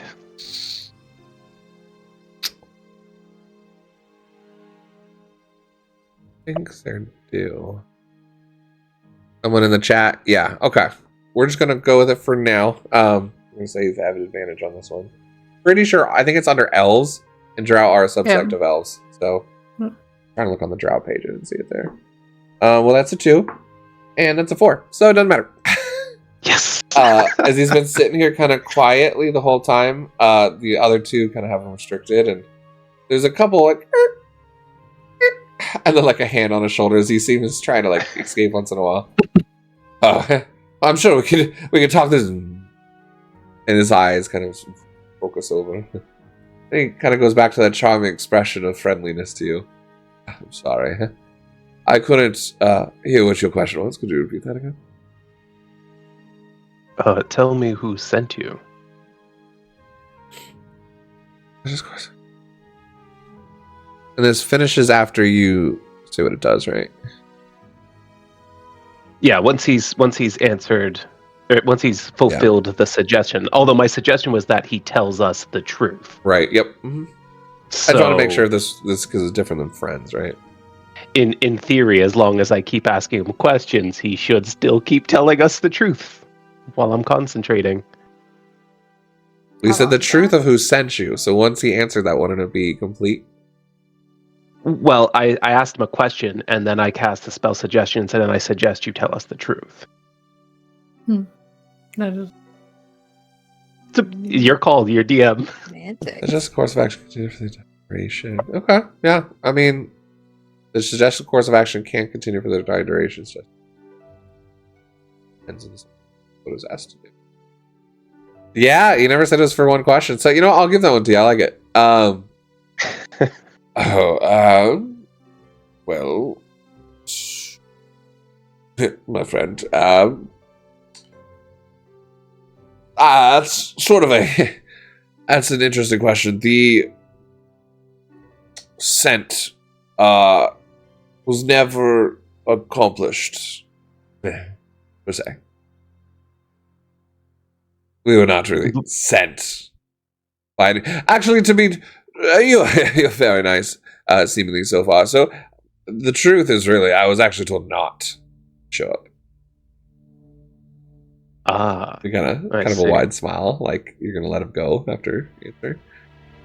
But you thought, since you knew we were coming in, that you would take our gold and our gear and make a bit of a profit off of us? There's a few that are quite upset and taking it quite personal that their respected revenge wasn't had for you, so there's quite a pretty penny out for your head. Alive, of course. Alive, yes. Oh, well, that's fortunate. Yeah, we weren't going to kill you. You killed my friend. I mean, it's really, you are the ones that are, overbearing in the moment, am I right? You're right. I have a habit of killing people who get in my way. I'm sure we can come to an agreement here. I saw nothing. I mean, I did see a lot. No, I saw murder. Hey, stop talking. Is it murder for self-defense? Do you have any idea who sorry. may have posted a bounty on my head? Over my head. I'm just more of a local representative, but some up from the Myriad, not from you. Just the other subsect. Right, of course. Somebody really wants me dead, and I don't know who it is. Somebody. Sorry, I really like that song. Kai's gonna really like chilled with you at the moment. I've seen this before with Zell, where he has like this way of making people just say what's really on their mind. He doesn't quite understand how he does it, but Kai takes this moment to like lean forward on the table. He's been like eating the fun dip on the table, and he puts down the little stick in it and goes, "I have a question. Do you think I'm pulling off this look?" And he points to the newly ripped off sleeves that he's been wearing. Are you asking the drow? Yeah. Just kind of like spits at your feet.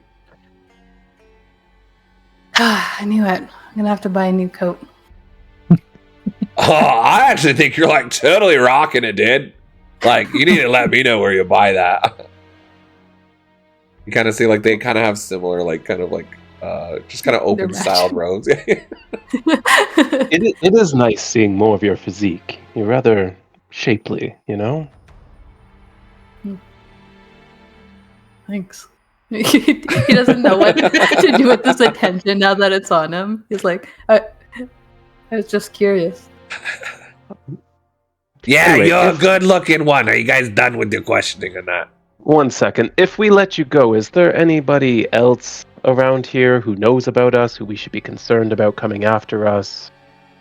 Oh, sorry, wrong voice. I mean, clearly, actually, you were told not to come after you, as your debt had been paid off by the syndicate here. Sorry, of course, we don't look very highly at the syndicate. It's a bit of a joke in our circles. No offense. No problem at all. In fact, you're right. They're rather lesser known and not as respected. But it Whoa. seems like their people actually follow the rules, where you, my friend, have broken them. True, that's true. He's right. Yes, and unfortunately, you know what the punishment is for that, right? You gotta see his eyes go wide just a little bit. Gold? Favors? Have you made peace with your god? Shit. Purdue looks so uncomfortable. I put chills down my spine. If you're gonna spill blood, please do it out back. Whatever you like. The carpets have just freshly been cleaned.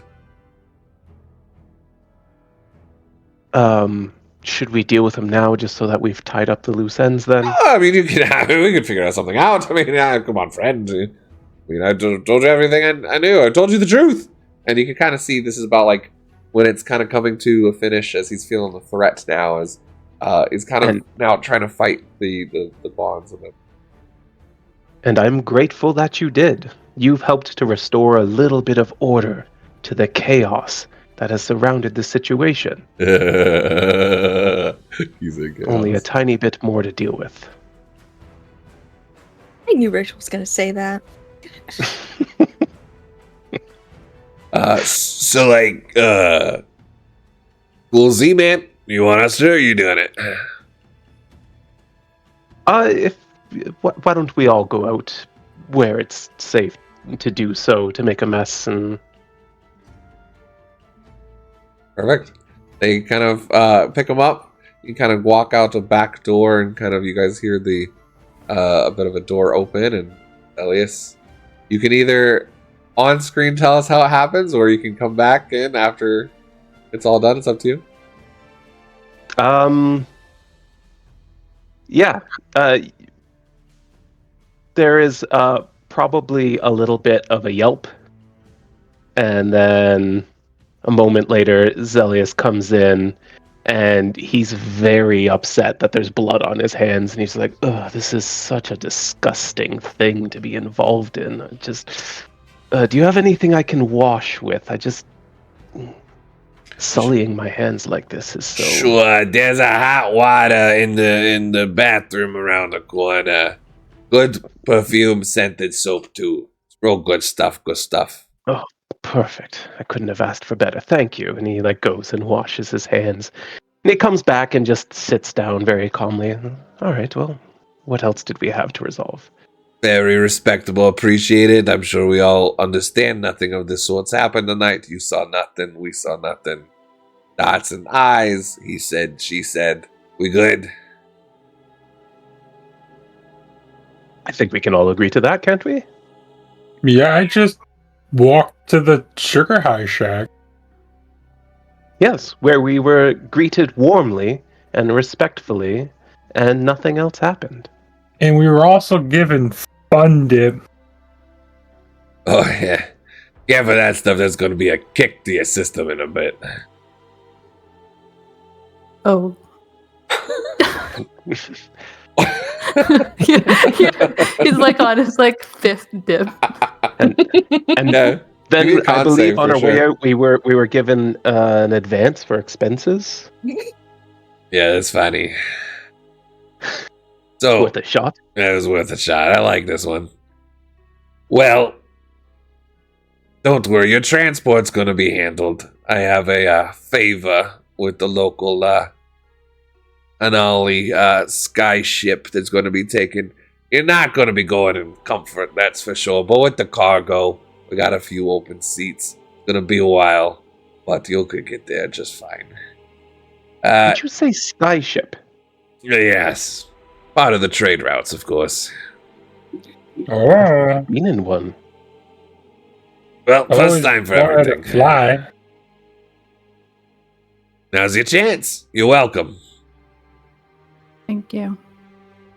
So, few little things, very typical contract, legal jargon notwithstanding. I don't really have an attorney, so it's as simple as you are now working for the syndicate on per contract basis. If you don't provide results, it either means you're dead or your debt's going to be revowed, and whoever's trying to come after you will come after you. Easy peasy. We get this done, you'll get your split, and your debt will be paid for. Hopefully, we'd have a beautiful relationship for future endeavors.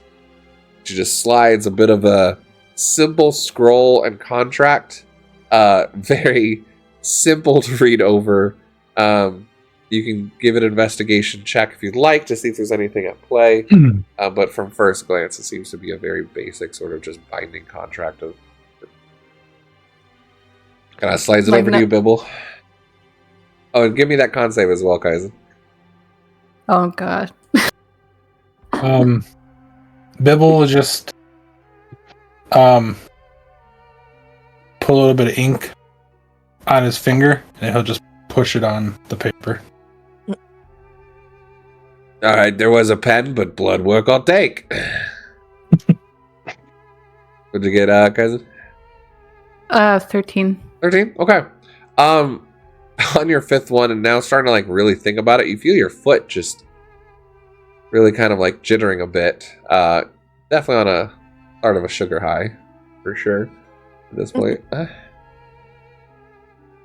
All right, Bibble, we slide it over to anybody else?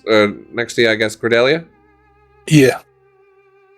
Cordelia has been sitting very quietly, and her eyes are very big. She's very freaked out right now. I rolled in that one to see how I felt about what the snake guy was doing, and she's scared. So she's like, okay. And she writes in like the smallest little size her name. She's like, maybe I can cross it out later. And she'll just like pass it down the table. It's like, I don't know what I've gotten myself into. Next one will be Kaizen. A little bit of a purple fun dip in your finger at this point. It just like licks his finger and then scribbles his name, and then he dots the I with like a little heart. And then Is there anything that stands out to me as magical about this contract? Be an Arcana check.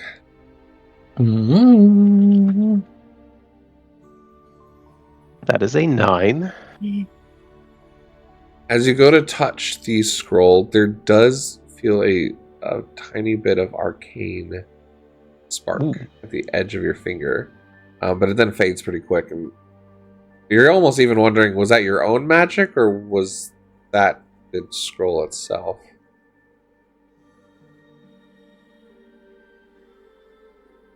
That's enough to concern me. I want to make the investigation check to read it carefully.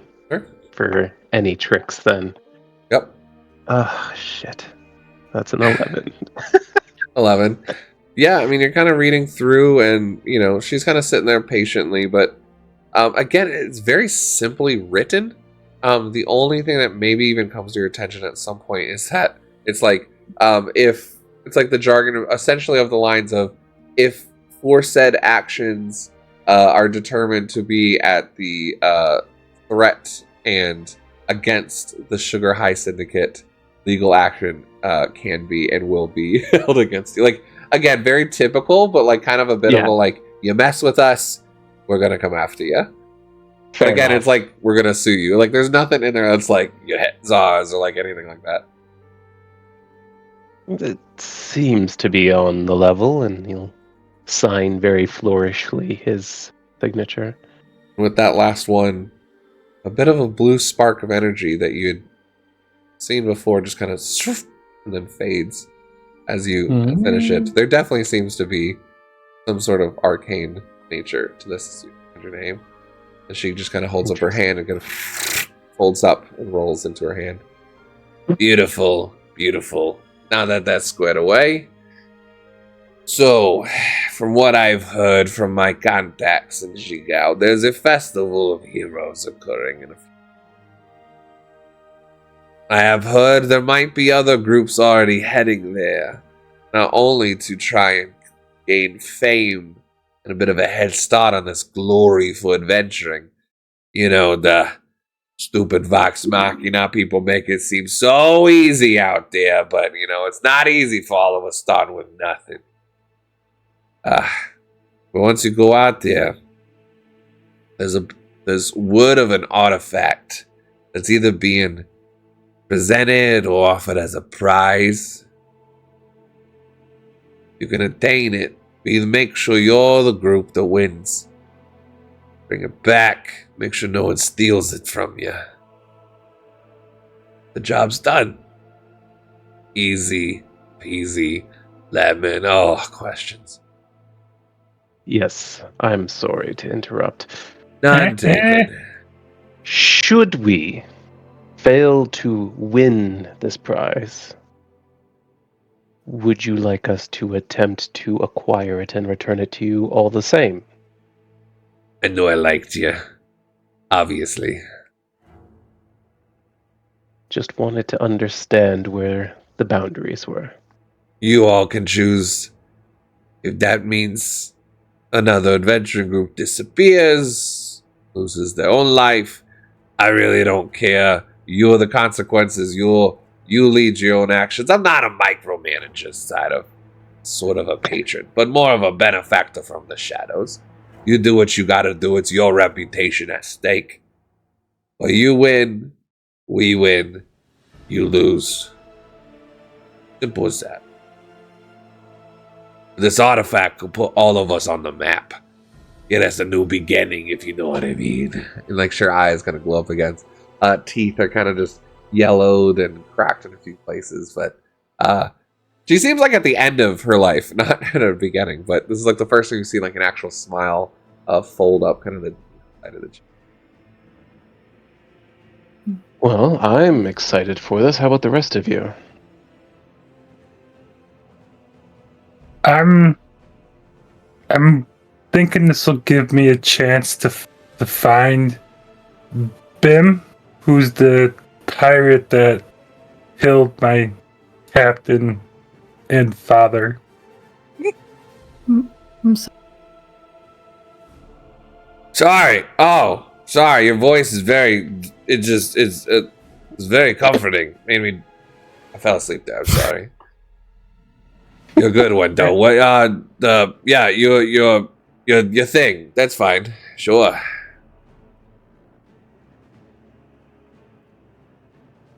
Any thoughts on what this artifact does, or is it as much a mystery to you as it is to us? I'll be honest, I've been trying to put my ears to the grounds, if you know what I mean. It's all I've heard that it somehow connects to the calamity, if not before. Okay.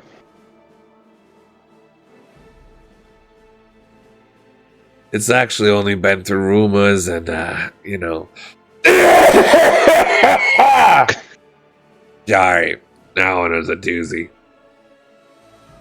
Kill your throat, Michael. You got the pip disease, you know. Sometimes it just sits in the lungs for too long, and you just hack it up, you know. I've heard about that. You don't want the pips. It's the pips is so bad. It's worse than the RSV. Let me tell you why. It just sits with you. Anyways, I think maybe it's related to all of this this fun dip, maybe. Oh, the fun dip is what clears it up. Really frees the sinuses. Trust me, you're going to be blowing everything out later, let me tell you what. Takes another. It's good for the colon, too. Anyways, I forget the question at hand. What were we even talking about? I don't remember. I don't either. You know, that pip's really good. It just comes up on you.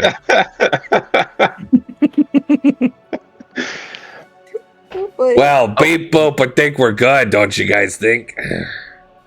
Sounds good to me. When do we leave? The ship leaves in the morning. You guys are more than happy to stay here on the second floor. Why don't you guys have a night to get to know each other? I will leave you alone. The Puffy twins can leave you alone if you want, or they can take you out for a few drinks. It's up to you guys. But I figured you all needed a chance to get to know each other before you, head out in the morning. If you need anything, we can go grab it from the marketplace before you heads out. And and she then puts down a coin purse. 25 gold each for your travels ahead of time.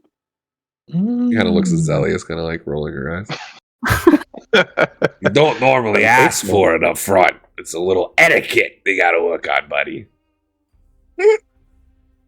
Sometimes if you don't ask, you don't receive. Yeah, touche. Well, any more questions for me? Because that's past my bedtime. It's like 8 o'clock, 8:30.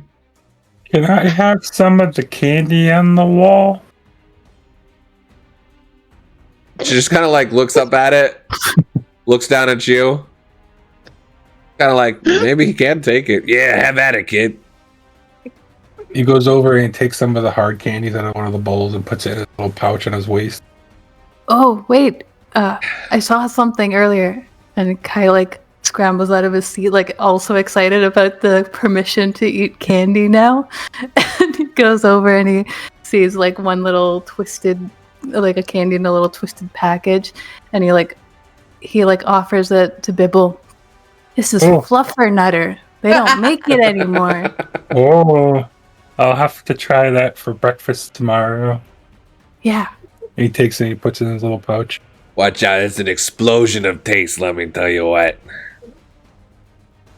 It makes me think it's more than just explosion of taste. I'm not going to let you know what else it could be. I wouldn't really go for the older stuff. There's fresher stuff in the back. Chaos really likes to bake.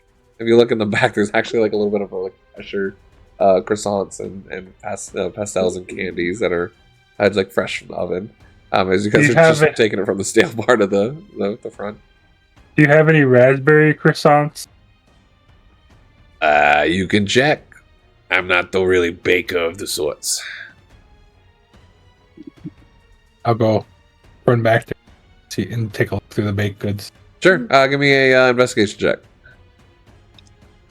You see a couple half moons, but instead of white and black, it's red and white for Ruinous. Little bear claws. 7. 7?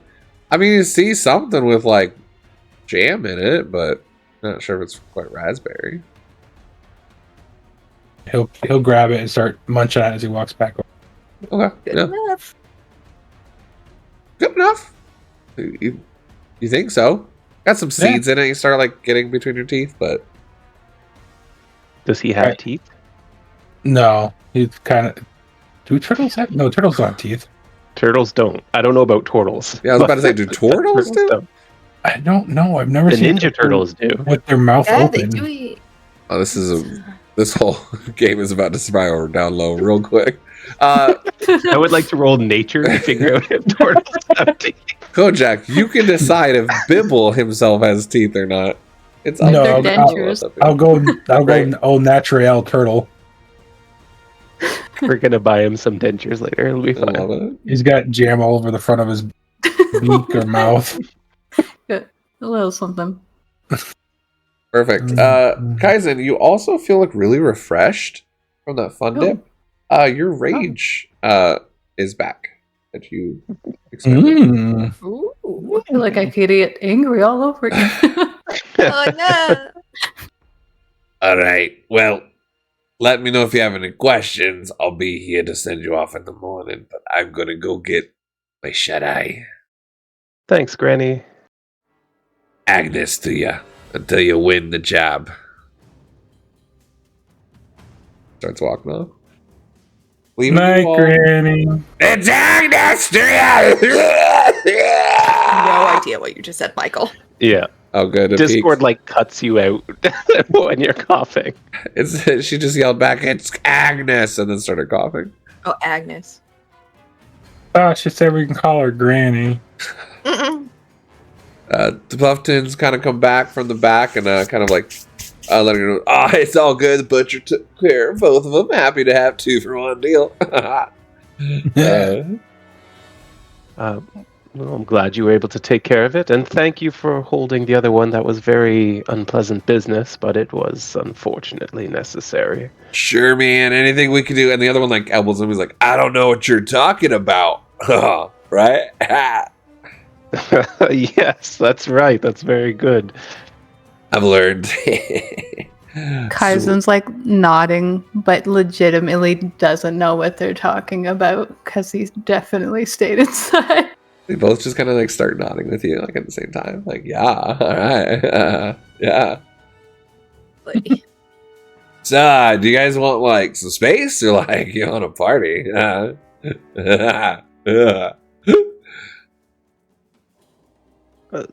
I mean, I'm willing to go along with the group, though. Perhaps it's better if we just talk amongst ourselves and prepare ourselves for the coming challenges. Dark alert. All right. Well, if you guys want to forget the night, just come see us. We'll be at the hookah bar across the street, my man. The hookah bar? Yeah, hookah. We're going to spice it up. Oh, the hookah bar. I see. Hookah. We don't have hookah bars in Nicodranas. Oh, you're missing out. All right. You do what you want to do. But they're going to be see you in the morning. They're going to both head out. And apparently get a little sugar high, if you know what I mean. But you guys are left kind of in the quiet. The night has kind of gone on a little bit where the marketplaces have closed. This sort of area is bustling with a tavern and a hookah shop kind of on the other side. So it's a little bit of traffic and stuff, but it does seem enough out of the place that it's kind of hole in the wall type of tavern around here. So it's not much travel. Even you saw guards in most of the areas here. It kind of seems like this might be a little bit of a rougher one where kind of eyes are turned the other way. Clearly.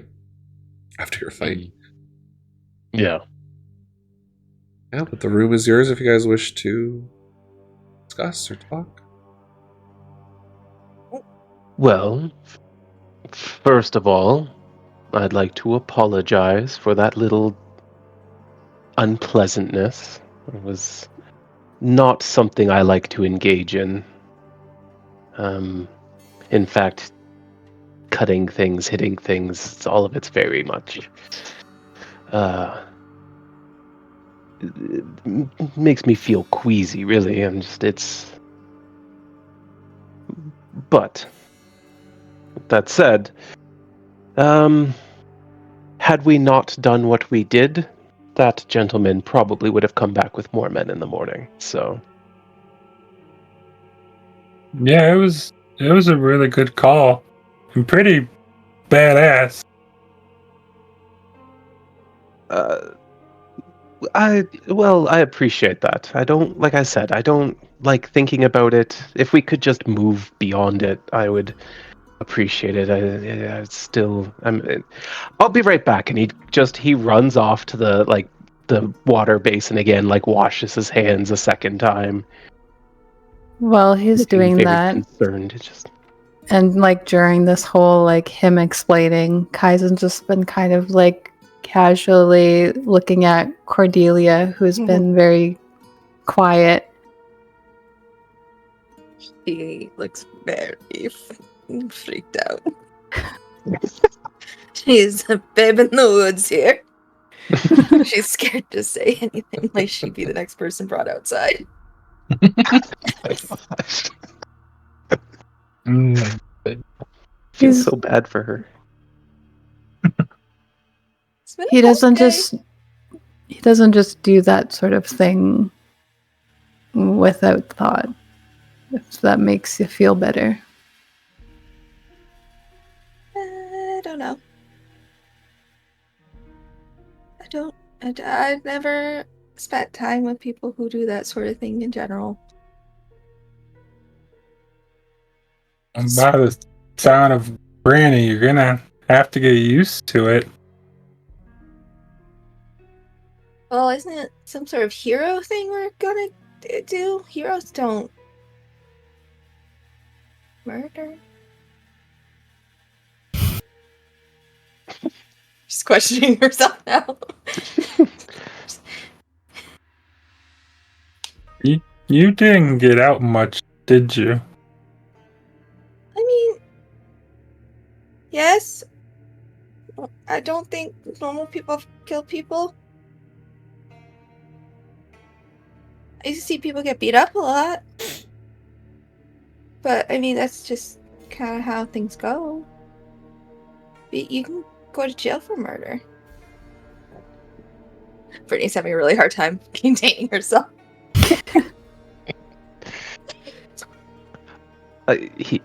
Zell returns and he says, so, putting unpleasantness behind us and looking forward, we will be working together. And so it's important that we can trust one another. And so I promise that I will not cause harm to any one of you. And I will do my absolute best to support and protect and empower you. See, I feel I'm at my best when I am supporting those around me. Insight check. Yeah, go for it. For this one, insight, and then you can either roll persuasion or deception. You do not have to declare which one will. after the roll. 15. Yeah, that's fair.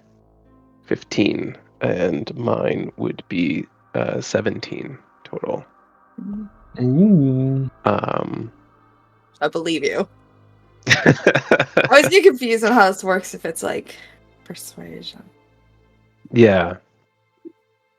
Yeah, I always wonder that myself. Well, because he lost, it's kind of hard to tell in this one. But if you want to relate to her as well, because of that, if you feel like becoming persuasion, that's very much because you had the higher roll that you're being very open and like you pick up no signs of deceiving there. That could be that, or if you're deceiving, it just means she doesn't know. Fair enough. He comes across as extraordinarily sincere in the moment. So, Also, but that's quick little fun tip: Vox Machina had 660 kills. I just wanted to look up that heroic stat for you. Oh, so shy from Wow. a good number. Right? 6 more. They just need. They'll get in the last battle. But as you probably saw in our fight, I have a little bit of the arcane in me. I am empowered by the great mystery of order and chaos that dictates all that happens within this great universe of ours. Kaizen just like is watching this and goes, I think he's trying to gauge what you guys can do. Oh. Quick reminder, did Kaizen get hurt in the fight at all? No. He got like 3 damage because he was raging. Yeah. So he does have like some sort of wound. She just like reaches into her pouch and casts a spell and pulls out good berries and offers you each 4 because you both got hurt. Oh. Here. I make I don't know. Nature seems to be my thing. He takes it and like holds it up and he looks very pleased and he's like, nature is the perfect balance of order and chaos. And then he eats it. So for everyone you heal 1 point. You're quite full. If you don't feel like you're hungry for the rest of the Yeah, you're not hungry anymore. You Oh. couldn't Suddenly. eat I don't know why I'm another thinking about a bite. good berry rolled up in fun dip right now. I'm like, bro. Yeah, rolls it around. Roll it around. All the Yeah. dudes are like, new thing we're selling. Actually, it makes 10, so I'll give the other 2 to Bibble. If you stick little gummy bears in the fun dip and roll it around and get those stuck to it, you've got a katamari now. You know. Yeah. Oh. Getting really hungry, guys. It's 11 o'clock at night and I'm hungry. It's not good. I hear you.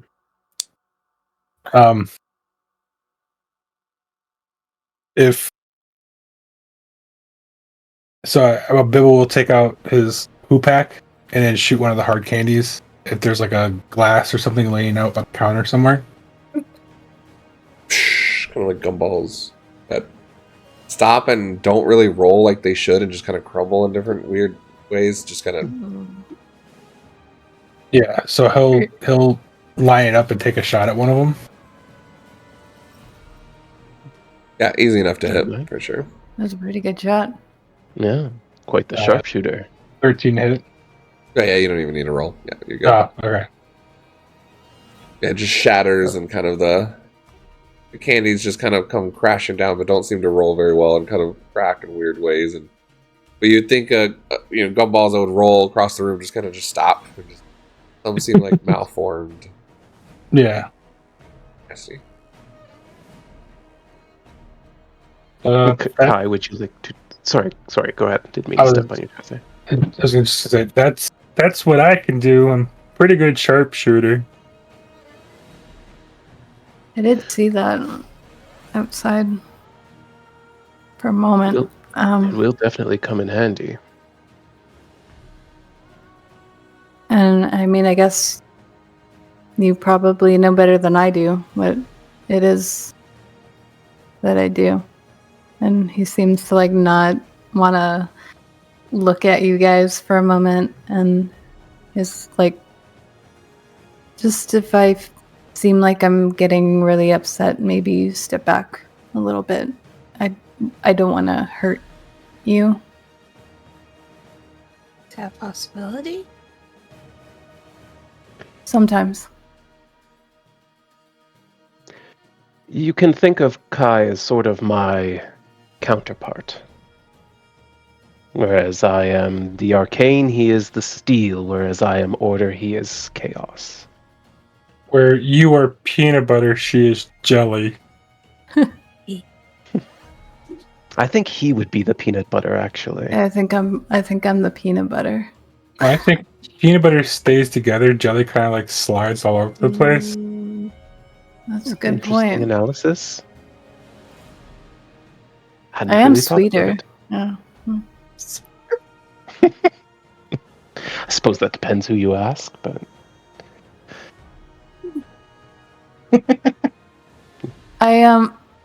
What the lady said back there about me being born under Rudis. That's something that I've heard a couple times in my life, and it has maybe come up a couple times that people get hurt around whatever it is that is wrong with me. And he said, and he kind of like gestures to his halo on his head. I mean, when the moon got out, you did radiate more red. So that was pretty cool.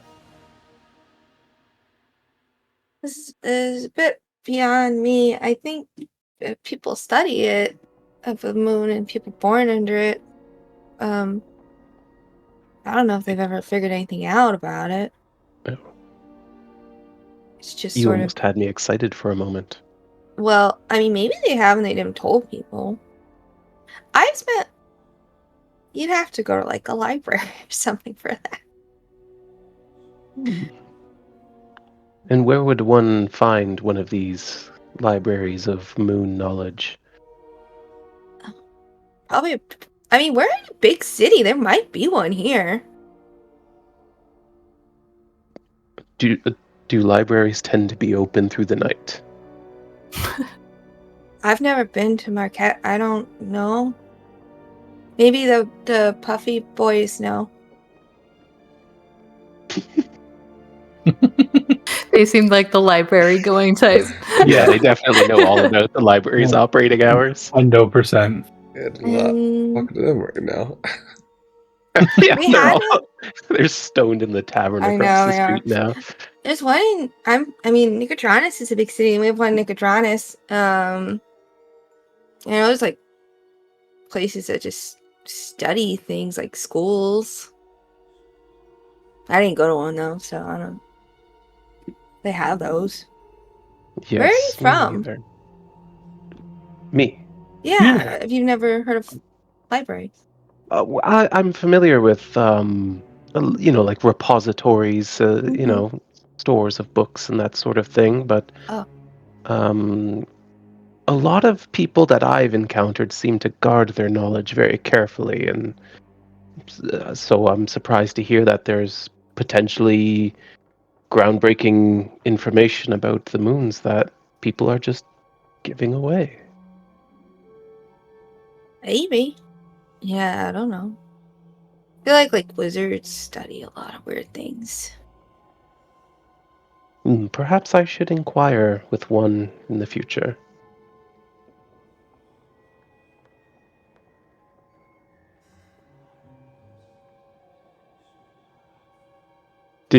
Would Cordelia have noticed that he also dodged her question? Yeah, but she's not gonna pry. Okay. Like if you're private, you can be private. Kai is like seeming like he's like bursting, like he wants to say something, and he just goes, he was hatched from an egg.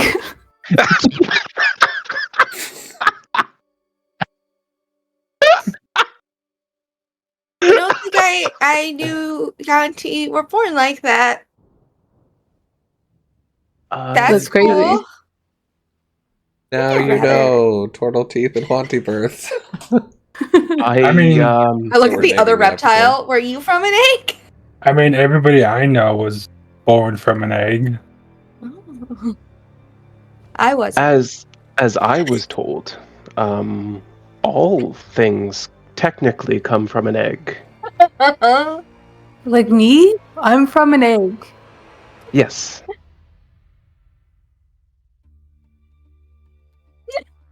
Mike leaves. I'm mad at this one. I mean, But I don't know if that's necessarily true or just something my people say. humans Unfortunately. are usually not. They're birthed out like. You ever seen a cow give birth? Well, yes. It's funny that you say that because I have. But as my people tell it, there's an egg inside. Oh. Ours just needs to come out because we have more growing to do. And if the Puffy twins are here right now, like, whoa, you're blowing our minds, dude! That sounds right. Probably. It might be. It does have a certain ring of it that, a ring of truth to it. I've never seen a person give birth, so I don't know. As you guys are having this discussion and talking about libraries and other things in the city and how we can get into this tangent, you do realize as you guys are kind of sitting there and Kaizen, are you still eating like the fun dip at all? After the last check, I probably had about 3 more dips, and then I ate the Like, good ate the berry, stick, and I'm yeah. like, I'm fine now. You're full. You do see like where you put the stick down, like on the map. There is a library. In Corral. There's a map. There's the whole table's a map that you guys are sitting at. Listen, my perception is not great. I don't know why, but I thought it was like a world map, not a city map. No, it's just on Corral. You see the Omnivore Library. And Kaizen, another thing you see, and I'm just saying this because I think it's really cool. Someone in the fun dip falls over, and you see this one store shop called Lord Percy Haberdashery, and it's noted not endorsed by Derolos. That's funny. I just thought it was really funny. Ooh, that's some CR1 stuff.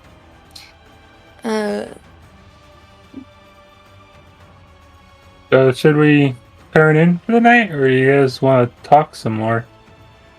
Do any of you have any questions? How many people have you killed? With my own hands? Yes. 33, How many including the one tonight. how many deaths are you responsible for? We're getting personal. By my best guess, Mhm. 127. Let's God. count. She does Damn. that face. She's like, that's a lot. As I alluded to before, this is a new start for me. Or 6 months ago. Well, actually, I mean, there's been many starts for me. My business with the Myriad colored much of my life for a time. And right now I'm kind of seeing what else is out there. For you? No, I don't. Then she looks at Kai. How many people have you killed? Oh, I don't actually. Well, I'm not sure. Are you gonna follow up with the other question? Yeah.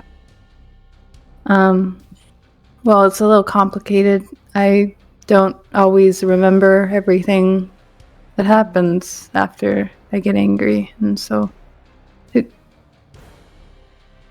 I'm not sure. Is that okay? Yeah. You don't remember? 22 in the time I've known him.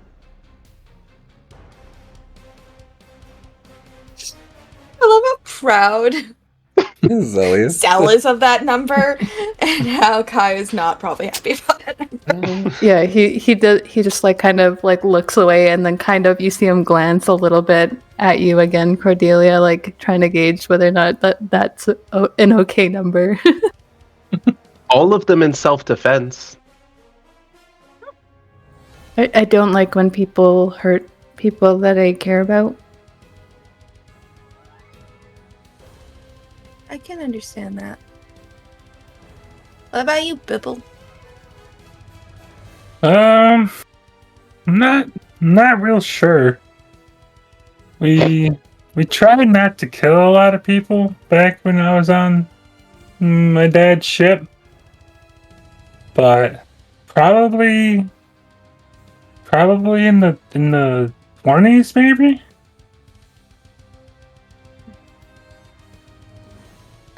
Have you never killed anybody, Cordelia? I am responsible for 2 deaths. She's like trying to be like, it's such a small number, I guess.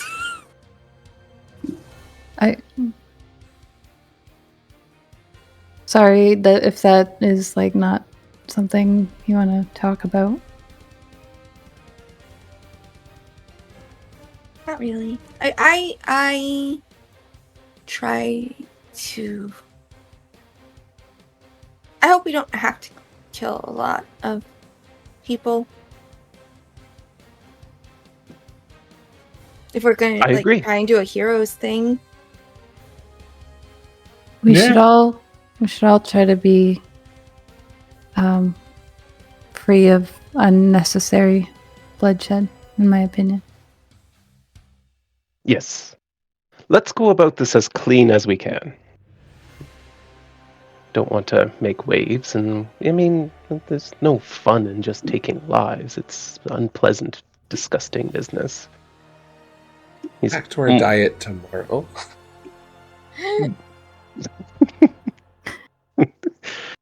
Oh, I just thought about him again. Do you need water? I'll be okay. I'll be okay. And he's clearly not okay.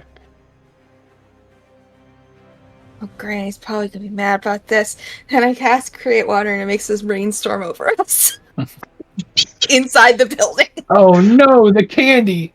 It's in jars. It's fine. All of it. Did you do this?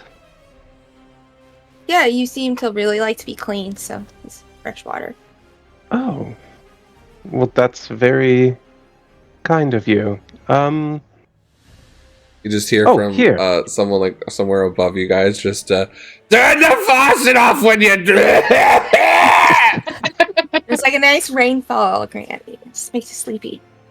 Does it like have any sort of special like visual effect, or does it just look like a natural sort of rain cloud? There are no clouds, so it's just like water appearing out of almost if they're coming from the ceiling down on us. Hmm. And it smells like a rainstorm over salt water. Hmm. That's really pretty. Highs or lows, Brittany? Lows. Lows? I want you to win, whatever it is. Zelis, what are you doing? I am using shape water and doing my best to make like a little statuette of Cordelia and then just slide it across the table. How much does that affect? Shape water?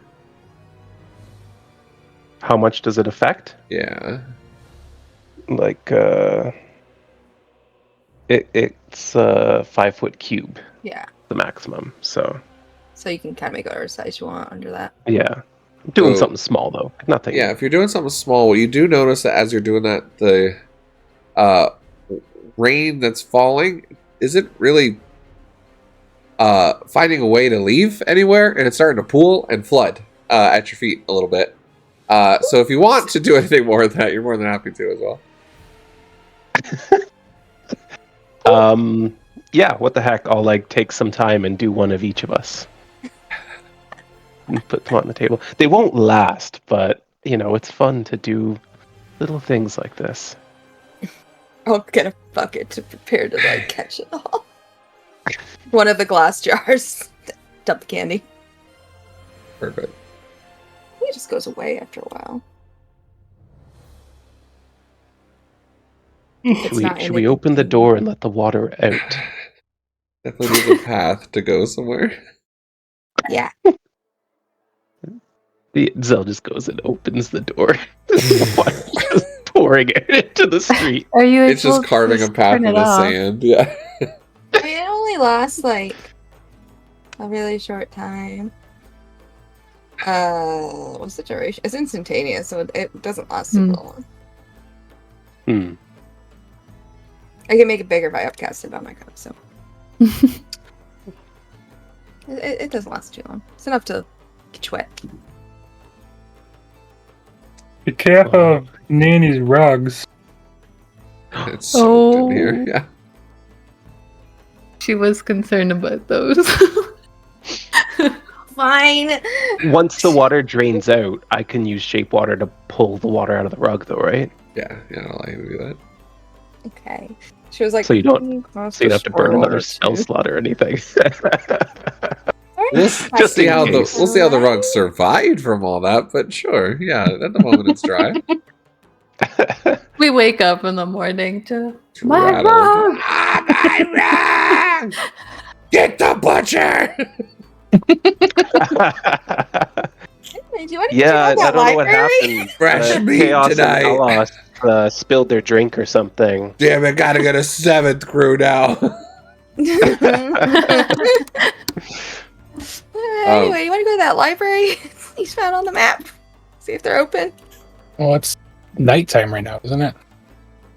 At this point, it's getting pretty late. It's getting on to like 10, 30-ish for you guys. You can feel the tiredness of the day, and the heat especially starting to get to you. I'm We're a talking pretty about just early hold off. riser. If we want to just wait till the morning, can make sure we have enough time before we have to leave. And Yeah. it's not pressing. It would be nice, but now that I know that this is an option, we can explore it in any city we go to. Wildcat runs in from the open door and walks over your shelf. Crazy Oreo. We could go in the morning. Nanny said about going to the market. That's true. Yes. Well then, perhaps we should all get a good rest, wake up bright and early, and set off for adventure. That's good. That seems like a good plan to me. Yeah, sounds like a good idea. And with I'll that, just you guys, hold these, and he takes the pouch of gold. They've been sitting there. He's been like kind of side-eyeing them the whole time they've been talking. oh, Bibbles already took his 25 and put it in. Oh, okay then. Yeah. I might need Then let's stuff divvy it tomorrow. out. It was 25 each. I thought it was 25 He was total. like, yeah, four pouches. Oh, okay. Cool. 100 Pouches of total, 20. 25 each. Yeah, okay. That Each was get more that generous than I was helps. expecting. And then once we all agree to go to bed and split the gold, you guys would see Bibble retract into a shell on the chair and then just stay there. Okay. The other three, you guys do feel the night kind of starting to pull kind of the eyelids of your, under eyes and just muscles. As there are 3 other rooms available for you all to kind of settle in, lock the door if you wish. Yes. Yeah, definitely want to lock the door. Kaizen like goes into his room, kind of like gauges it, looks at how comfortable the bed might be and if it's like a good size for someone of his height. And he starts kind of just storing his stuff near the door. And he probably takes like a long time to fall asleep, just staring at the ceiling, wondering what happened to him that night, but eventually just drifts off into sleep. Yeah, you can still feel you're having a hard time kind of settling, and every time you try and settle in, your heart needs to pump blood through your body. And you almost like feel it in your ears or in your arms, and you're wondering, is it the candy? Is it this increased power? Not quite sure, but it's just buzz just kind of sticks with you while you're trying to settle in until eventually sleep does find. 5 pounds of Fun Dip. Does anybody else do anything when they go to bed? Was it a communal room or was it like we had rooms each? Individuals. Oh, okay, cool. The beds aren't anything to write about. They're decent. They're adequate, but nothing full. I think Zell would do a little bit of training through the night. He's been training for a while to try to defend himself better. So he's got his shield up and he's got these burlap sacks filled with rocks and tied to ropes, and he slings it over his shoulders, and he's like doing squats and lunges in his room. Trying to beef up. Kettlebells. What about Cordelia? Yeah. She'll use her last first level spell slot to cast Destroy Water and get rid of all the water she created on the rocks. Get rid of the evidence. Give me a minute. And she's gonna just go in her room and she's gonna think about what Grandma said about her being also born under Ruidus. Sorry, my cat jumps out on the table and I'm watching him very closely because he is a chunky boy. I'm very concerned on what he's doing. Don't. Close my puzzle table. Sorry. Yeah, she's just gonna think long and hard about what Grandma said, because that wasn't something her parents ever told her. Oh. Eventually, sleep does find you, even though it's rough, and a few times, stray cat that twice the size of the other one comes in, kind of wakes you up, but stays in there and comforts you as long as you wish it to. But you do find memories of home, kind of longing you to return from the desert. The thoughts eventually fade. You do find sleep as well. Zelius, Yes. as kind of your training continues, you start losing track of time as it's been a little bit, and even yourself start feeling your eyelids flicker as the clouds open a bit, and somewhere around Brutus shines the brightest. There's a bit of a red hue that falls upon streets around the Sugar High Syndicate, and you feel your power surging. Feel yourselves connecting to the arcane weave. Sense this greater potential deep within, eclipsed behind some. Well then, who might you be? You just hear a voice in the cusp of your ear, and you look around to the shadows. You kind of wake up a bit, but you're in this daze. You know, like when you wake up from a nap you didn't mean to take, and you're just struggling to feel that physical ick come off, and you're not sure if you're still awake, if you're asleep. You look to the shadows, and there's nothing there. You look to the other side and around you, and you're still alone.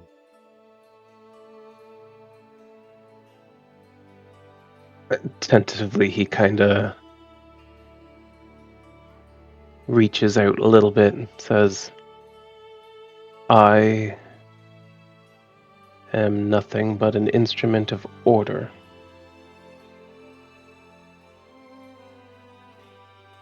Order,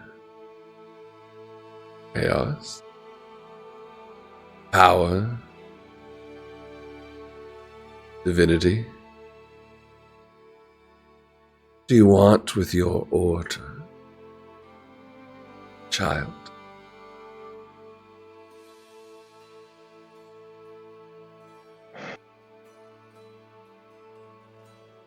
I want it all. Don't we all? Good. I see you now. Your shadow is covered before, but my eyes follow you. You want it all. You're on the right path. I can help you find it.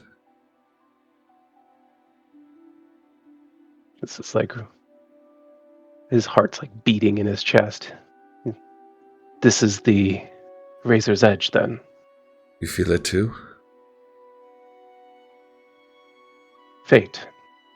Power, destiny. Take by your own hand. And you'll almost hear the same excitement beating within your own heart, exuberating through this voice as well. What do I have to do? But you feel it racing in your blood as well, don't you? Let it build. Yes. Follow the path. Be watching. The cloud covers the ruinous moon as you kind of come out of this daze and look around, and the candles begin to like quiver again as almost this blur kind of comes back to reality, and you kind of blink your eyes and you don't even know if you were asleep or not, or if you really did hear the voice, but you still feel that of excitement. That's where I'll end tonight's game. As you guys finish your first night. I love it.